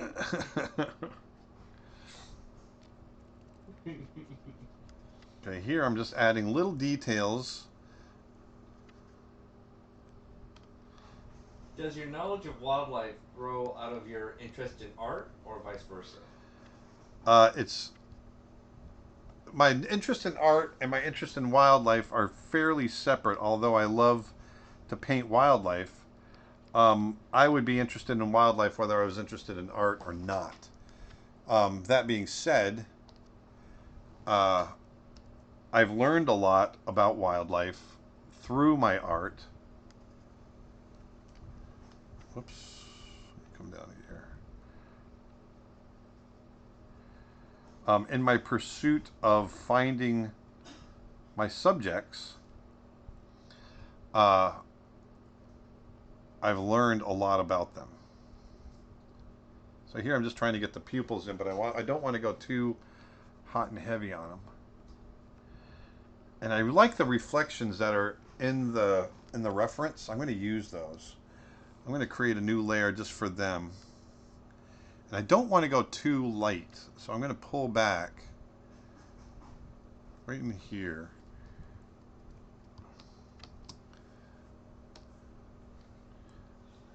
What's the little black spot under the cat's eye? A little black spot. Oh, there is a in the corner of the eye. There's right where the tear duct is. I guess it's a tear duct or whatever it might be. Not tear duct, but the corner of the eye that comes down. I don't know what that's called, but it tends to be dark black, and on most big cats it's that way. And that's just part of their. I don't like this one. I'm going to change that. Don't like the way that looks.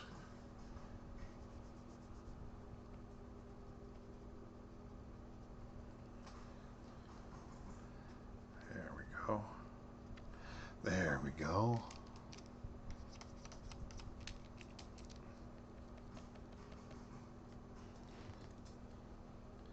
That feels good. Now I'm going to go a little brighter towards within the reflection itself. There'll be areas that get a little brighter.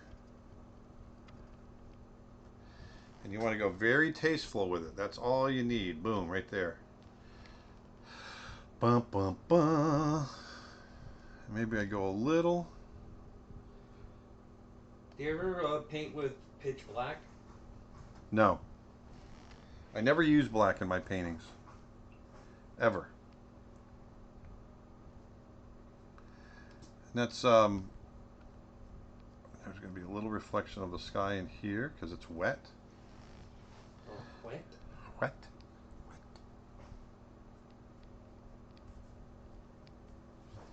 There we go. And I like just hitting a little bit of blue in there just to play against the. You can see just to play against the all the warms in there. It's my dog's first birthday today. Totally unrelated, just so you should know. All right, Poochie.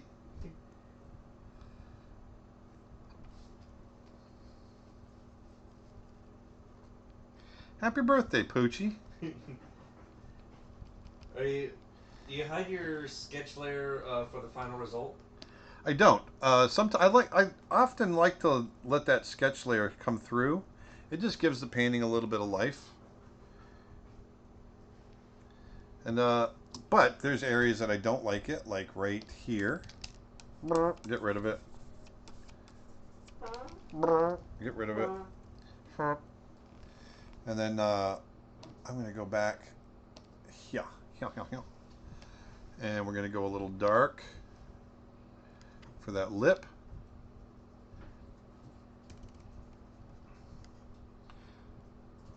We are an hour and 40 minutes into this, which is pretty par for the course as far as how much I get done on something like this. Are we there yet? Are we there yet?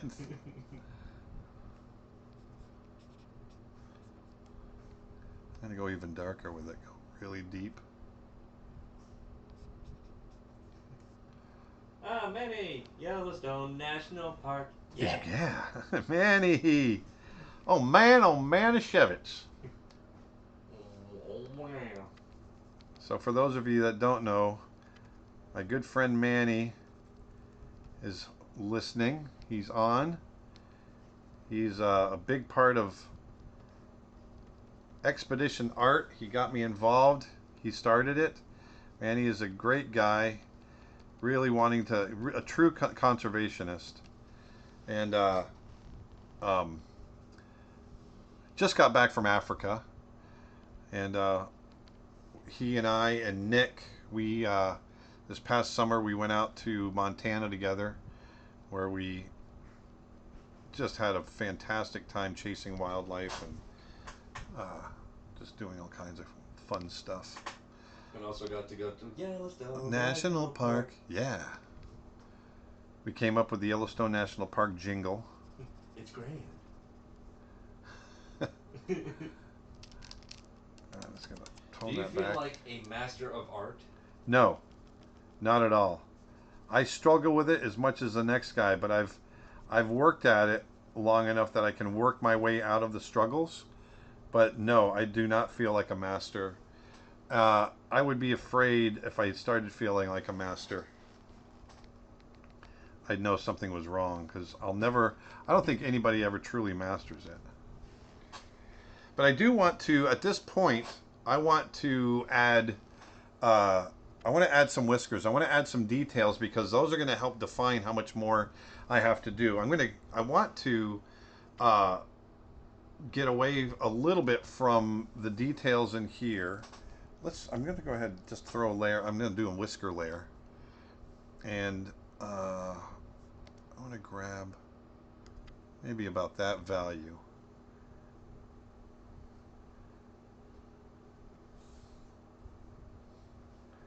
And with whiskers, you just gotta put them in.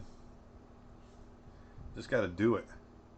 Yeah, are the whiskers on cougars more spread out compared to like house cats, or are they set like around the nostrils like they usually are?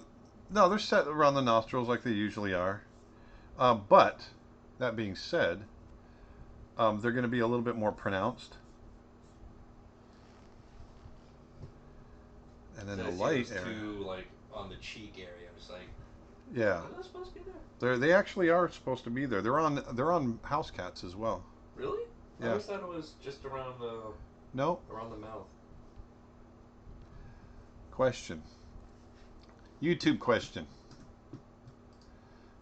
Do I ever draw animals like sharks, fish, and marine mammals? I do. Not very often, but I do. When I was a kid, especially, I was obsessed with drawing sharks. I lived by the ocean. I'd caught sharks, as a kid, and I was just obsessed with drawing them. Have you ever drawn a baby shark? Do. No.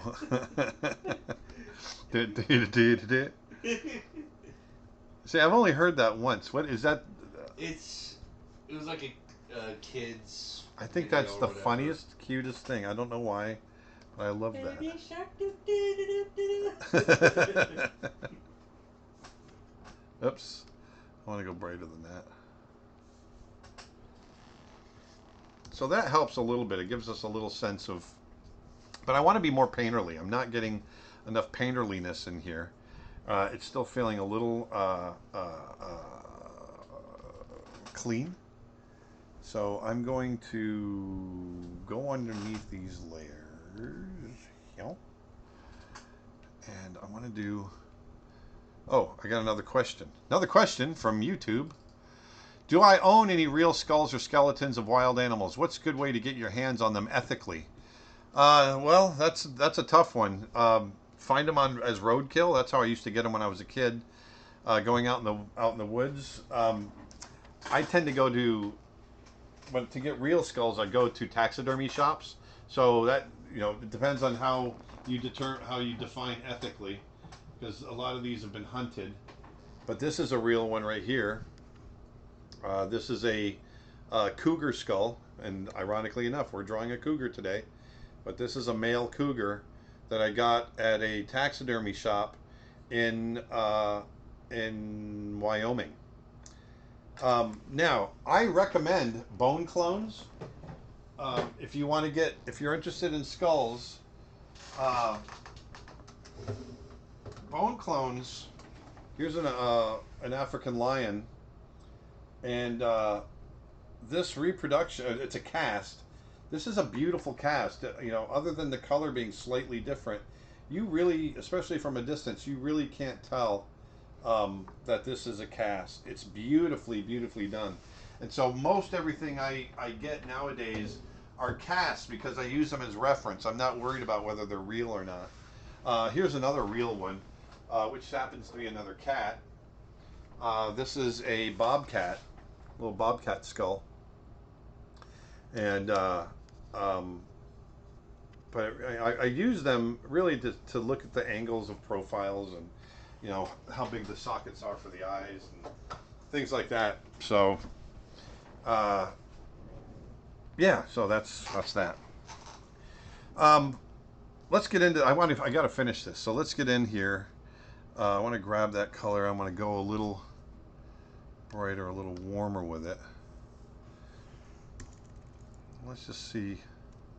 Ready for another question? Yeah. Do you do live drawings when you're out in the wild, or do you prefer taking reference photos? I do both. I do both. Now, I like to take a lot of photos because in the time that it takes to do a photo, or in the time it takes to do a drawing, I can shoot about 500 photos.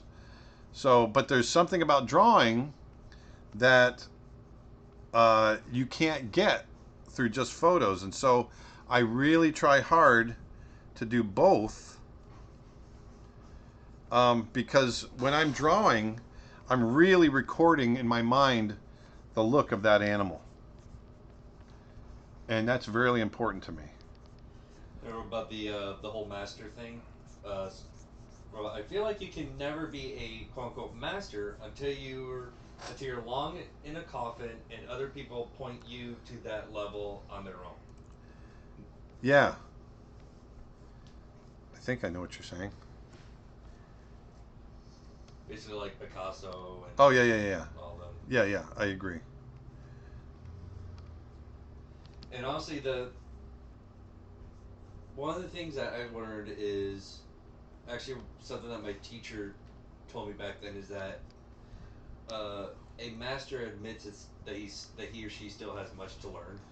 Oh yeah, a master is never really a master, right? I mean, there's exactly.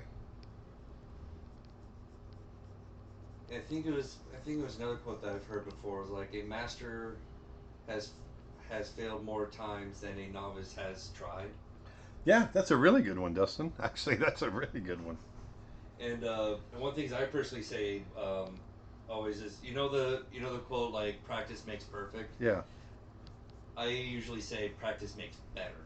Yeah. Because to me, there's no such thing as perfect. There's always a flaw. You're right. It's just a matter of how big the flaw could be. Yeah. And so just practice makes better. I never say practice makes perfect. Good point. It's actually a really good point. And someone wrote about the shark. Maybe you could draw a cute little shark called Dustin. with his little blonde hair, just laying on the ocean floor. Yeah.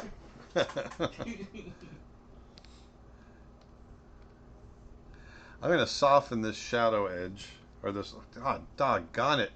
I keep hitting the wrong button.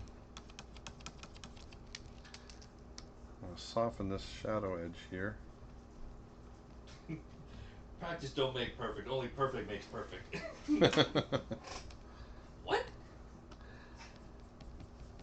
So trying to keep it warm, and it really, when just going back to lighting again, specifically, think about, the first thing to think about is value. Your light and dark patterns. That's really going to define your basic lighting. Okay, what's in shadow, what's in light. The next thing you want to think about is temperature. Cool and warm. Cool's being in your shadows most of the time, warm being your light areas most of the time, and working within those. What am I going to do here? I want to go, whoops, there we go. Here I'm just catching the edge of the neck, just catching little areas that I think are going to catch a little bit more reflected light. I just purchased your Inktober tutorial that you put out. It was great. Is there a particular marker that you recommend for your art, like for your? Well, I use Copic markers for the grays and that sort of thing, and then for the light areas, I use a Faber-Castell. Faber-Castell, yeah, pit marker.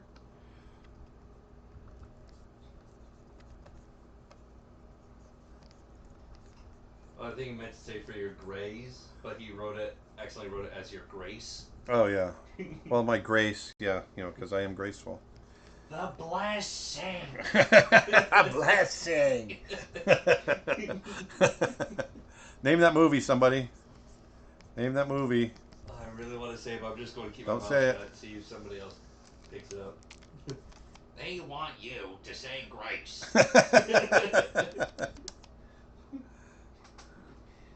And what does she do?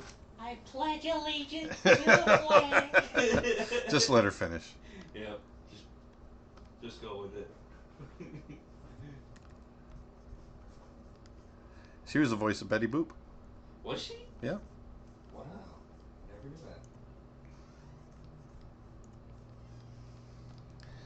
that. Yeah. So now I'm just staying loose. Look how loose I'm being with some of these patterns in the background, because I want the attention to be right here on this cat. Christmas vacation. Yes, it wasn't supposed to be you. But she got it. Somebody wrote it before she said it. Esther Rogers got it right. Christmas vacation. Yes. The blessing. The blessing. Vedanta got it correct too.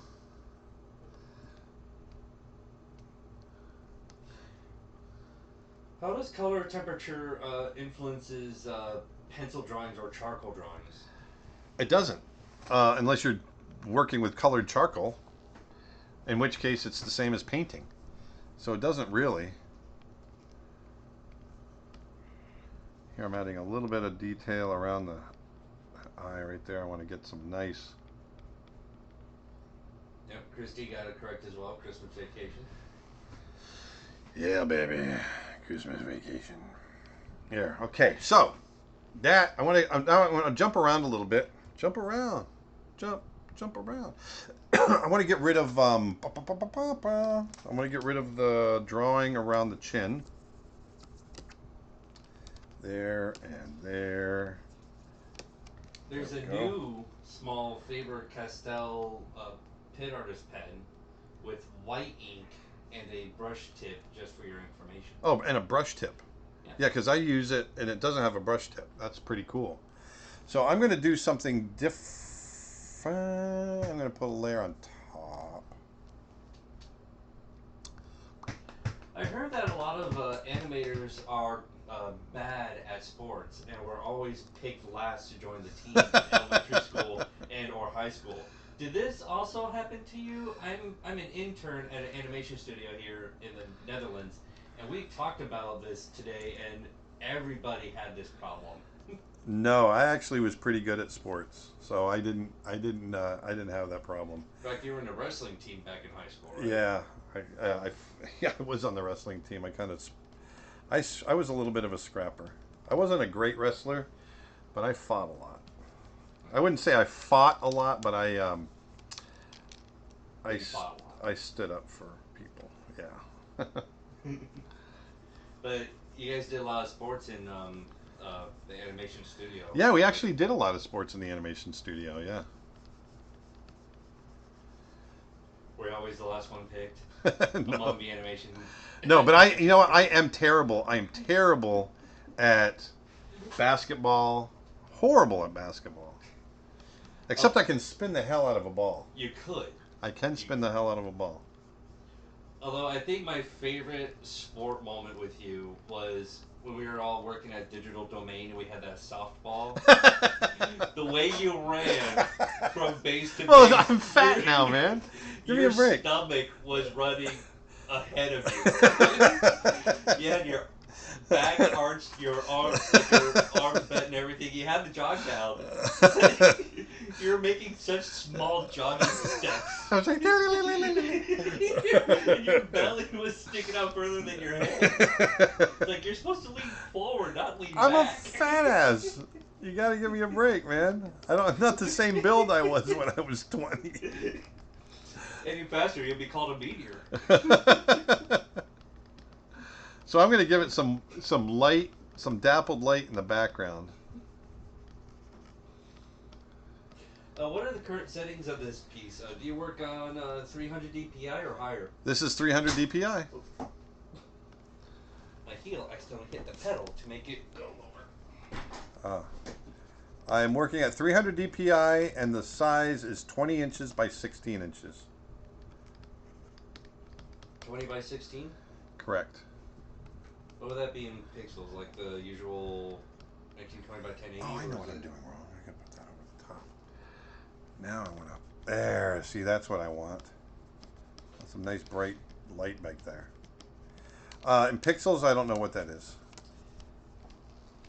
And yes, Andrew, that is pretty accurate on the movement, like Fred Flintstone. Oh, did someone draw it? No, just describing what I was explaining about the softball. Oh, right. So here I'm doing some slightly out of focus, well, very out of focus, dappled light to get him to stand out like he's in shadow in the background. How do you decide on color? That's what we've been talking about the whole time. It comes down to it really comes down to mood, and what are you trying to get across? And here, like for this, I'm looking at not just the color, but also the value. I want the value of this hot green in the background to really be brighter than the shadow area of the cat, so the cat is silhouetted against that light. But I also want to go really hot with the color to make it feel like it's in the light. It's it's catching sunlight outside the shadow area. Did Nala have green eyes or blue eyes? She had green eyes.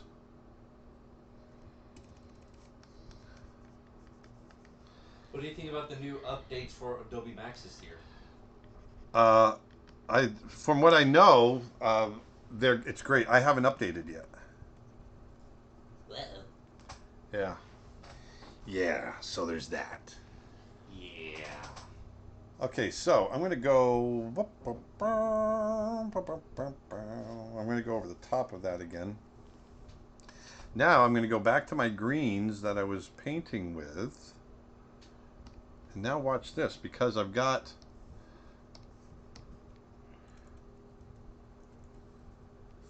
You told us that Austin was your inspiration for Nala. Did Dustin inspire you also for a character? No, unfortunately, I didn't have any other characters that really had any looks that I could pull from Dustin, although the kids. Hello, darkness, my old friend. Hello. Anyways, back to the. Yeah, but you know, the kids were always a source of inspiration just for seeing how they would react, you know, with what we would do. You know, when they came into the studio, it was really a lot of fun to see them. You know, sometimes the kids would be in the studio, and Mickey and Minnie would come into the studio, and it was so much fun, and it really reminded you about why we do what we do. And then you hold us as human shields. And then we held you as human shields when we got into rubber band fights. At that point, we weren't inspiration anymore. We were just body shields.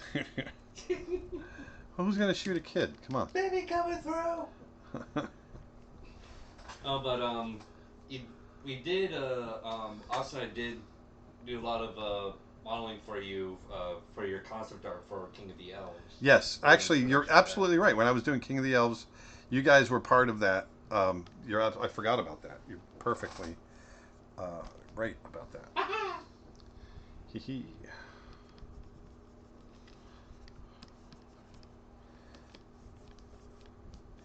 So here I'm just going very quickly, very loosely, creating some foliage. I'm not going to really work it that much. Go ahead, Dustin. Sorry. Do you approve of your students using the creatureartteacher.com lessons as an education source on a resume, or is that not okay? Yeah, I don't see why not. As long as the people you're interviewing with knows who that is. So I say, like, who the hell is Creature Art Teacher? No, I don't mind. If it helps, then that makes me happy. Do you like leather or wood carvings? Yes, very much. Would you like to work for Disney again, but not for 3D animation, but stuff like character design and concept art? If it, you know, my Disney days are over, so there's that. But if there's something came along that was really cool and they wanted me and I wanted to do it, then yeah, who knows? Kind of like the book thing that we thought was one thing, but it. Right.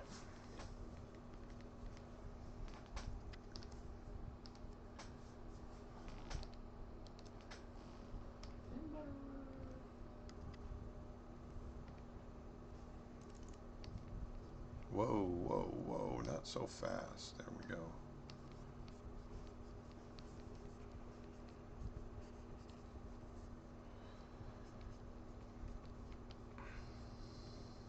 Every time I think you're just about done, you do something else and it makes it even better than before. Yeah, well, that's Oh, I've got a question from Dustin up here, or from Nick. What's the best paint to learn to paint with? Watercolor, oil, acrylic? If you never painted before, I started drawing again after 20 years and I'm wanting to try painting. I think watercolor is good because it can be really difficult, but it's very forgiving at the same time. Acrylic can be really forgiving because you can paint over the top of it, opaque, and that's fine. But I think watercolor really teaches you discipline. That's currently what Austin is learning right now. Yeah, I think it teaches you discipline, and I think it's a good one to start with, personally.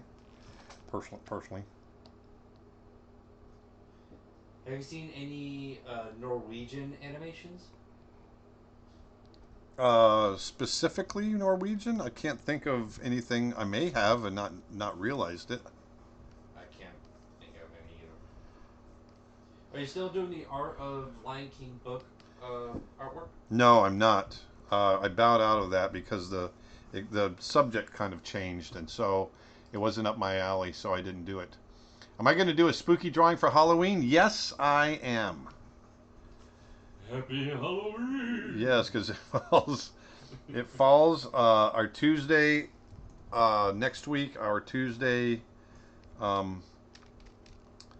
live stream falls on Halloween Day. Oh yeah. Yeah. Do you think we should dress up for that event or? No. No. So here I'm just, I don't know if I like all that, so I'm just going to get rid of that a little bit. Curious where your art is hanging around the world that someone bought or that you were commissioned for, like a hotel or airport or someone famous. Uh, I've got different pieces hanging up, and yeah, I don't know. You know, it's been a while since I've really sold any original work.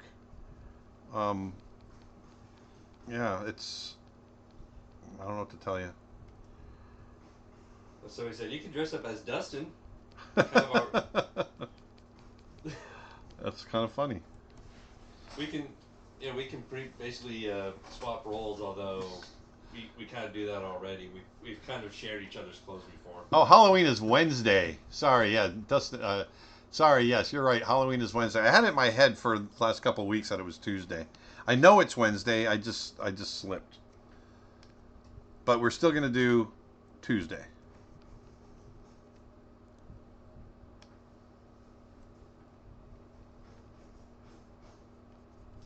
Are you in the future going to sell prints of your sketchbooks for artists to collect? That's a cool idea. Sure. I've never thought of that, but I like that idea.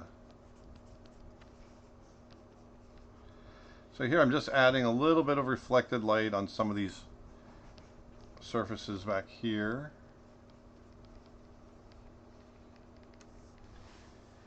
Give them a little bit more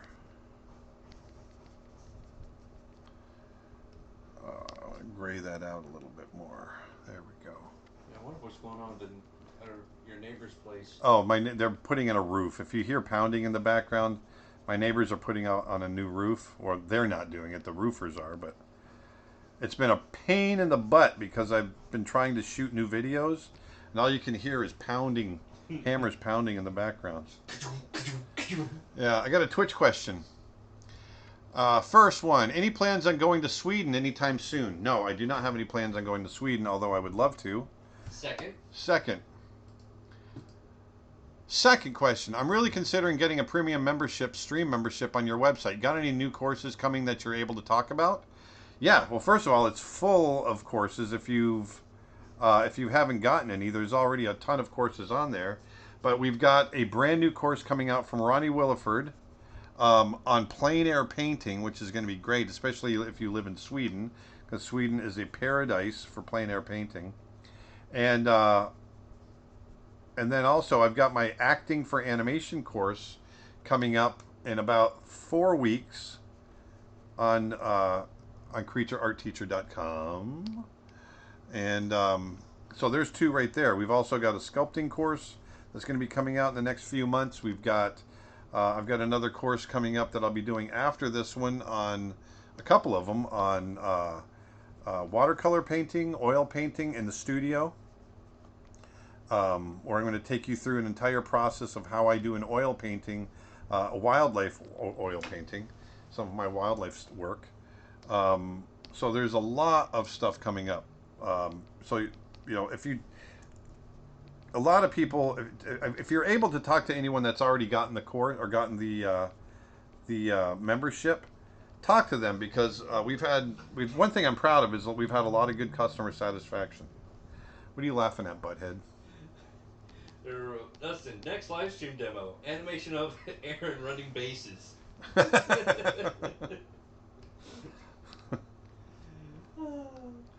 actually be really funny. Yeah.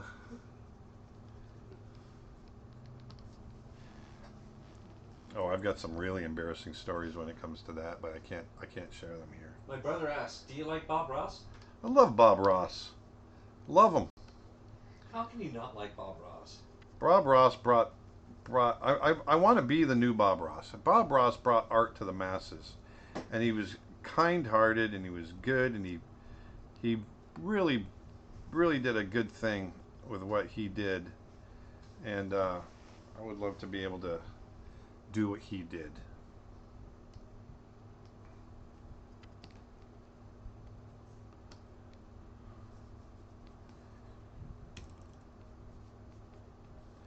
So I'm just going through and hitting little details here and there. Will you do a video or course on doing layouts for 2D animation? Yes, we will be doing that. It probably will not be me. There'll be someone else that I can't announce yet, but it's an ex-Disney artist that actually did layouts on Mulan and on Brother Bear and on Zootopia. And layout is as in like the foreground, mid-ground. Figuring out the background. staging and yeah, and actually it'll also cover a little bit of environmental design as well. So I think we're getting down to the wire. I think, you know, for what this is a pretty good place to stop. I would probably go a little bit further with it, just to feel it's still feeling a little bit polished in my opinion. I'd want it to be a little less polished. I'm just adding little bits of dark and light. Does the membership include everything? The premium membership includes everything. So if you get a premium membership, you can download everything on the site and it's yours forever. That's the benefit of being a member.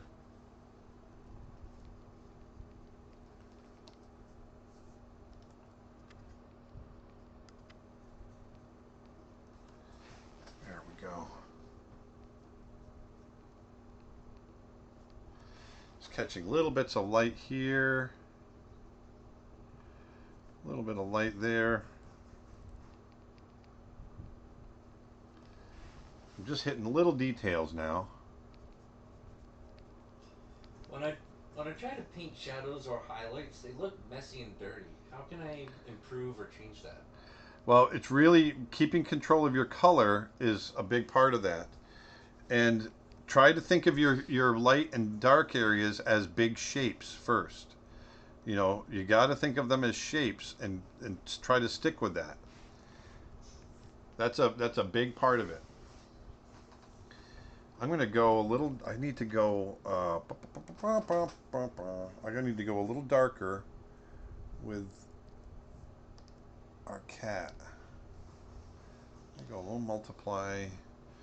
Actually, no, I don't need to do that. I'm going to go over here with this one.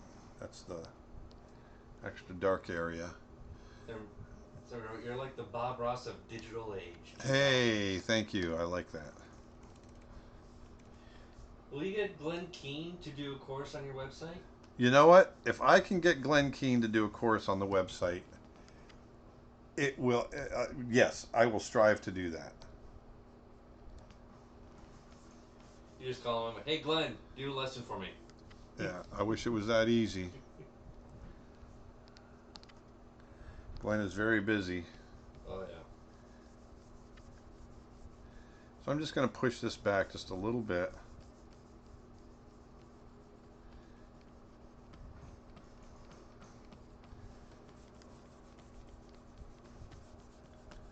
There we go. Your creature art teach programs is slowly turning into a curriculum for school.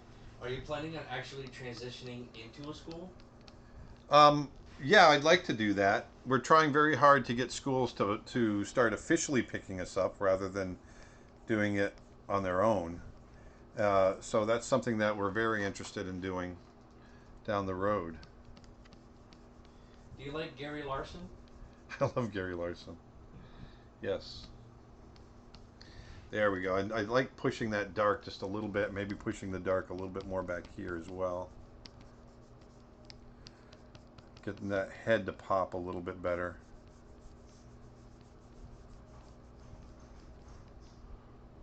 I'm going to get these light areas to pop a little better. There. Now you can see getting a nice...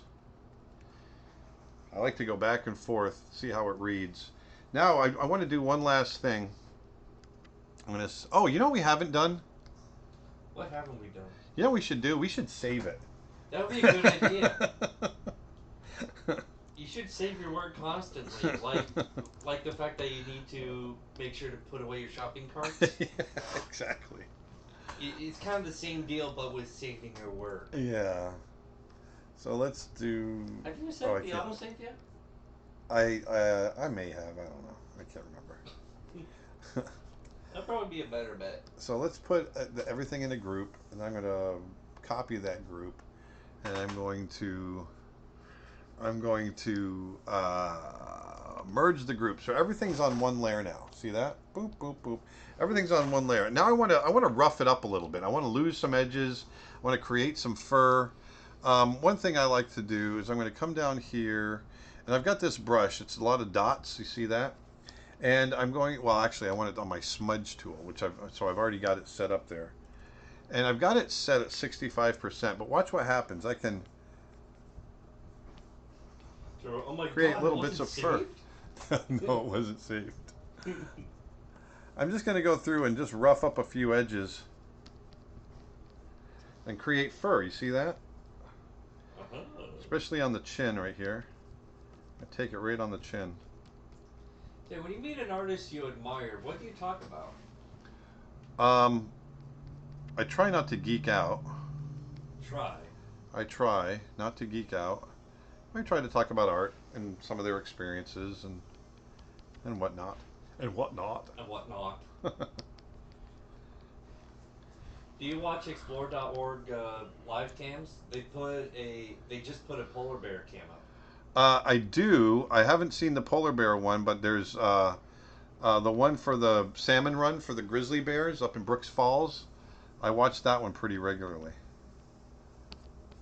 Oh, you know what? I didn't finish the fur and the ears up here. Do you flip the drawings to see if it's right on both sides? Yeah, I can do it now. I didn't do it on this one, which I kind of like it. This feels pretty good. Just going to lose some edges there. Do you ever keep copies of the image without flattening in case you ever want to go back, or is that just a waste of space? No, I do. That's why I'll keep I do one folder that has everything in it without being flattened, and then I have another folder that well, not folder, but I have another layer where everything's flattened, so I can always go back to the original. So here I'm just creating fur. You can see little bits of fur using my smudge tool. There, you can feel that. Can you feel it? Kendra Williford wrote, "I tried not to geek out when I met you. It was pretty difficult." Hey, we got drunk together.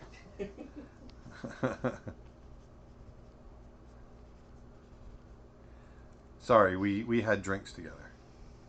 I think it's too late.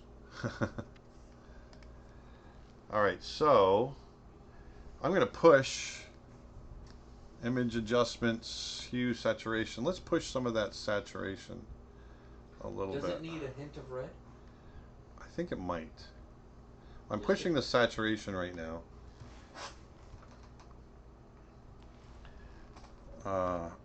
Let's do this.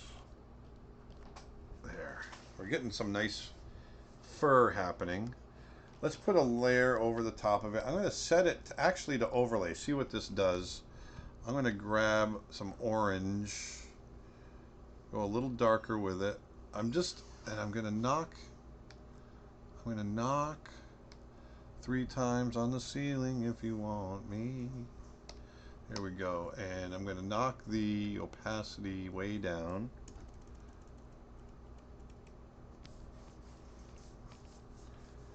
Just give it a little warmth. Yeah, there we go. I like, whoever said it needs a little hint of red, I like it because it plays really nicely against the warm sun. The greens. Look at that too. Yeah, but against the warm sun, you got it because it's playing against the greens. Kendra, we did indeed. Should you always have cool shadows in warm light areas or vice versa? 9 times out of 10, you're going to have cool shadows and warm light if you have an area that's light and dark.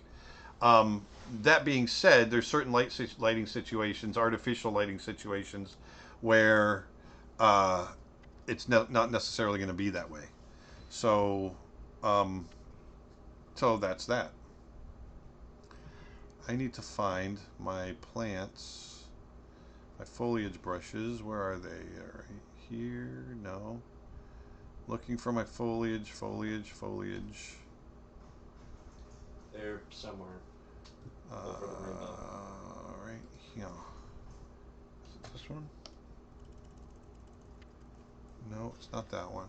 By the way, Sorry, speaking of the brush layout, how did you get the brush panel to look like that? All my brushes are flat without the streak. Yeah, this is the new updated version of Photoshop. So you just probably just needs to update his Photoshop. Yeah. Pop up like that. Yeah. So it might be this one. Yeah, here it is. So now what I'm going to do, watch this. I've grabbed this. This is actually a grass brush that I created, foliage, but I use it as a smudge tool. And watch what it does. It can, oh, I don't want it to do that. I don't want it to paint. I want it to smudge. Doggone it, I grabbed the wrong one. By the way, did the storm do any damage to the house? No. It pulled the gutters off. Oh, that's fun. That was about it. But other than that, it didn't do anything. I'm still going through here. Sorry. I've got to find... In your pictures, I've seen most of the time a tint of green and red always. Are you a great lover of these colors? I don't... It's not intentional, so... I do like those colors, but I'm sure it just comes through accidentally. It's probably your subconscious mind. It's my subconscious mind. Where are the brushes I'm looking for? Here we go, right? Here? Here? No? Here? No? There's somewhere in there. No? Here? Here? Here? No. No. Found it! Yeah. So watch this. So first of all, let me do this. Hey, Bubba, hold my bear, watch this. So I'm going to knock this back. Did you make all those brushes? No, not all of them. A good number of them I did make, though. Look, see how this foliage brush kind of softens the edges when I use it as a smudge tool. I love finding, things like that. I like softening edges.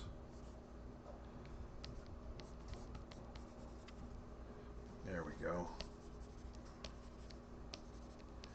There we go. Did you fly a kite up the highest heights? Why, yes. Yes, I did. And speaking of, have you seen the latest Mary Poppins? I've seen the trailer, which I think is pretty cool looking. I think it's going to be awesome. Yeah, it definitely brings back quite a bit of nostalgia of the original, and it's a sequel to the original. And that's the other fun thing, is that it's not... Yeah. It's not a remake like all these other ones are. It's an actual sequel. There. So I think in here I want to have some foliage coming in over the top. I want some grasses to break that up. Do you have a tutorial on making custom brushes? Yes, I do. On my website, I have a whole section in my painting. Here we go. I have this digital painting in Photoshop. I have a course, and there's a whole section on that course where I show you how I make my own brushes, and we go through the whole bit. So I just want to fill that out just a little bit.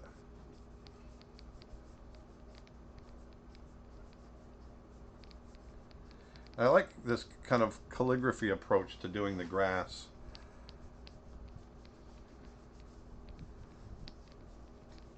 To get some of these leaves off. There.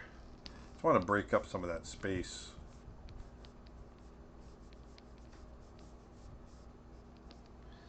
he's coming through the grass. There we go. Now, if you look how dark it is in this, in the color range down here. But because I'm working over such a dark area, the value of it is pretty light. So that's the other thing too. Make sure you really look at your values, because something is seemingly dark can play light when it's next to a darker value. So you want to get used to that.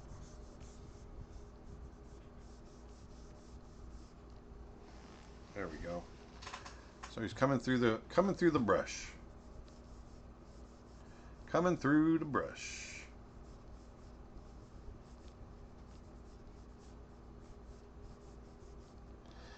There we go. So there's our cat for today. Let's see. Let me go back to my smudge tool. Meow. I think I'm going to sneeze. Bless you. Oh boy. Hold on. I got to get off camera. Oh. That's a bad one. Okay, I'm good. You good? I'm good. I couldn't hold it back. These people that hold their sneezes back, that go, I don't know how anybody does that. Every time I try to do that, I just let out a cannonball of snot. I try to hold it back, and all of a sudden, a cannonball of snot. That's good. Where are we at? Oh, we're at 2.5 hours. We're into this. Holy smokies! We got to get done, Dustin. Why didn't you tell me it was taking so long? I didn't want to rush you or nothing. This is too long. Okay, I'm just going to finish this up here. Do you think about composition before choosing your canvas size? Yes. I try to think about the kind of composition I'm going to do before it's not really canvas size as much as it's canvas proportion. Do you have a region of the world that you like to draw animals from more than others? Africa. Africa? Yeah, Kenya. No, Africa is a big continent, so Kenya and Tanzania. Now, granted, that's the only part of Africa I've been to so far, so I might find, there's a good chance we're going to be going back to South Africa in February, and I might find, we're thinking about maybe trying to get to Kruger National Park, which we might find is even cooler, so I don't know. But I just want to add a little bit of... Holding your sneezing back might make you implode. I agree. I believe that is true. I personally don't hold back my sneezes. No, you don't. Because it makes you laugh so hard. All right, we're done. Oh, actually, you know what I want to do? I'm going to put some grunge texture on it. Some grunge? Yeah, I'm going to put a cheat. I'm going to cheat a little bit. Oh, you're such a cheater. Yeah. So let's open this creature right here. And I've got a nice grunge layer right there. I'm going to drag it over.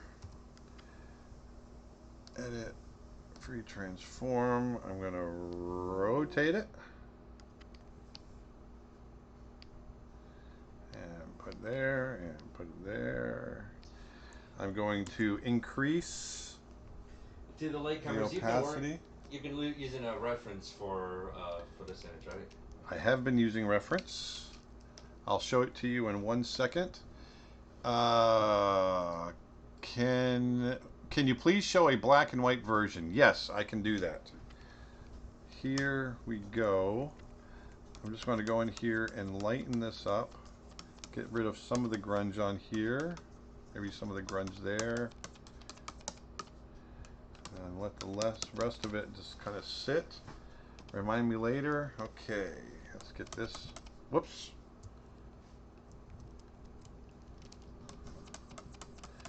Clean that up there. There, so we got a nice clean face. That feels pretty good. Now, one last thing, I'm going to flatten Oops. Brr. Merge layers. So I flattened it all out. I want to go through and I'm going to grab my soft brush right here. I'm going to knock the opacity way down to 8%. I'm going to go to color dodge and I'm going to grab a super warm color and bright. And I'm going to just try, just for the heck of it, I'll do it on an extra layer. I'm just going to heat up some of the background a little bit, get it to pop. Heat up his eye area here, maybe. All right. Get that nice and hot. Maybe right there. Maybe a little bit right there. This touch. Did you make the grunge texture or did you download it from somewhere? The one I'm using, I can't remember if I made this one or I downloaded it. I make a lot of them. I may have downloaded this one, I'm pretty sure. Will your next live stream be on Thursday? My next live stream will be Thursday, yes. So, oh, you know what I forgot? You forgot to save. Oh, no, I gotta save. But I gotta sign it. That too. And I'm just gonna grab a nice middle green, put this back to normal. Let's go back to our small brush there and go back to normal there. And let's blow this up. Bring it over here. Here.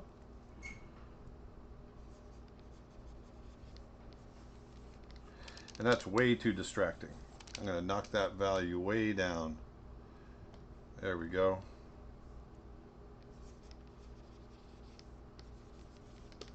Much better.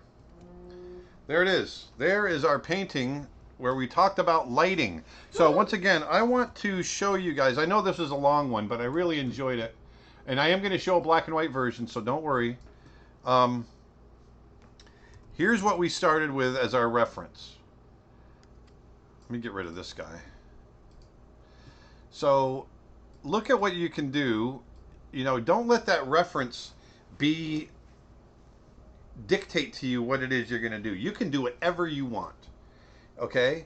And let the reference be an inspiration for whatever you do after that. And so I wanted dramatic lighting. I wanted to show you what I think about when I create lighting.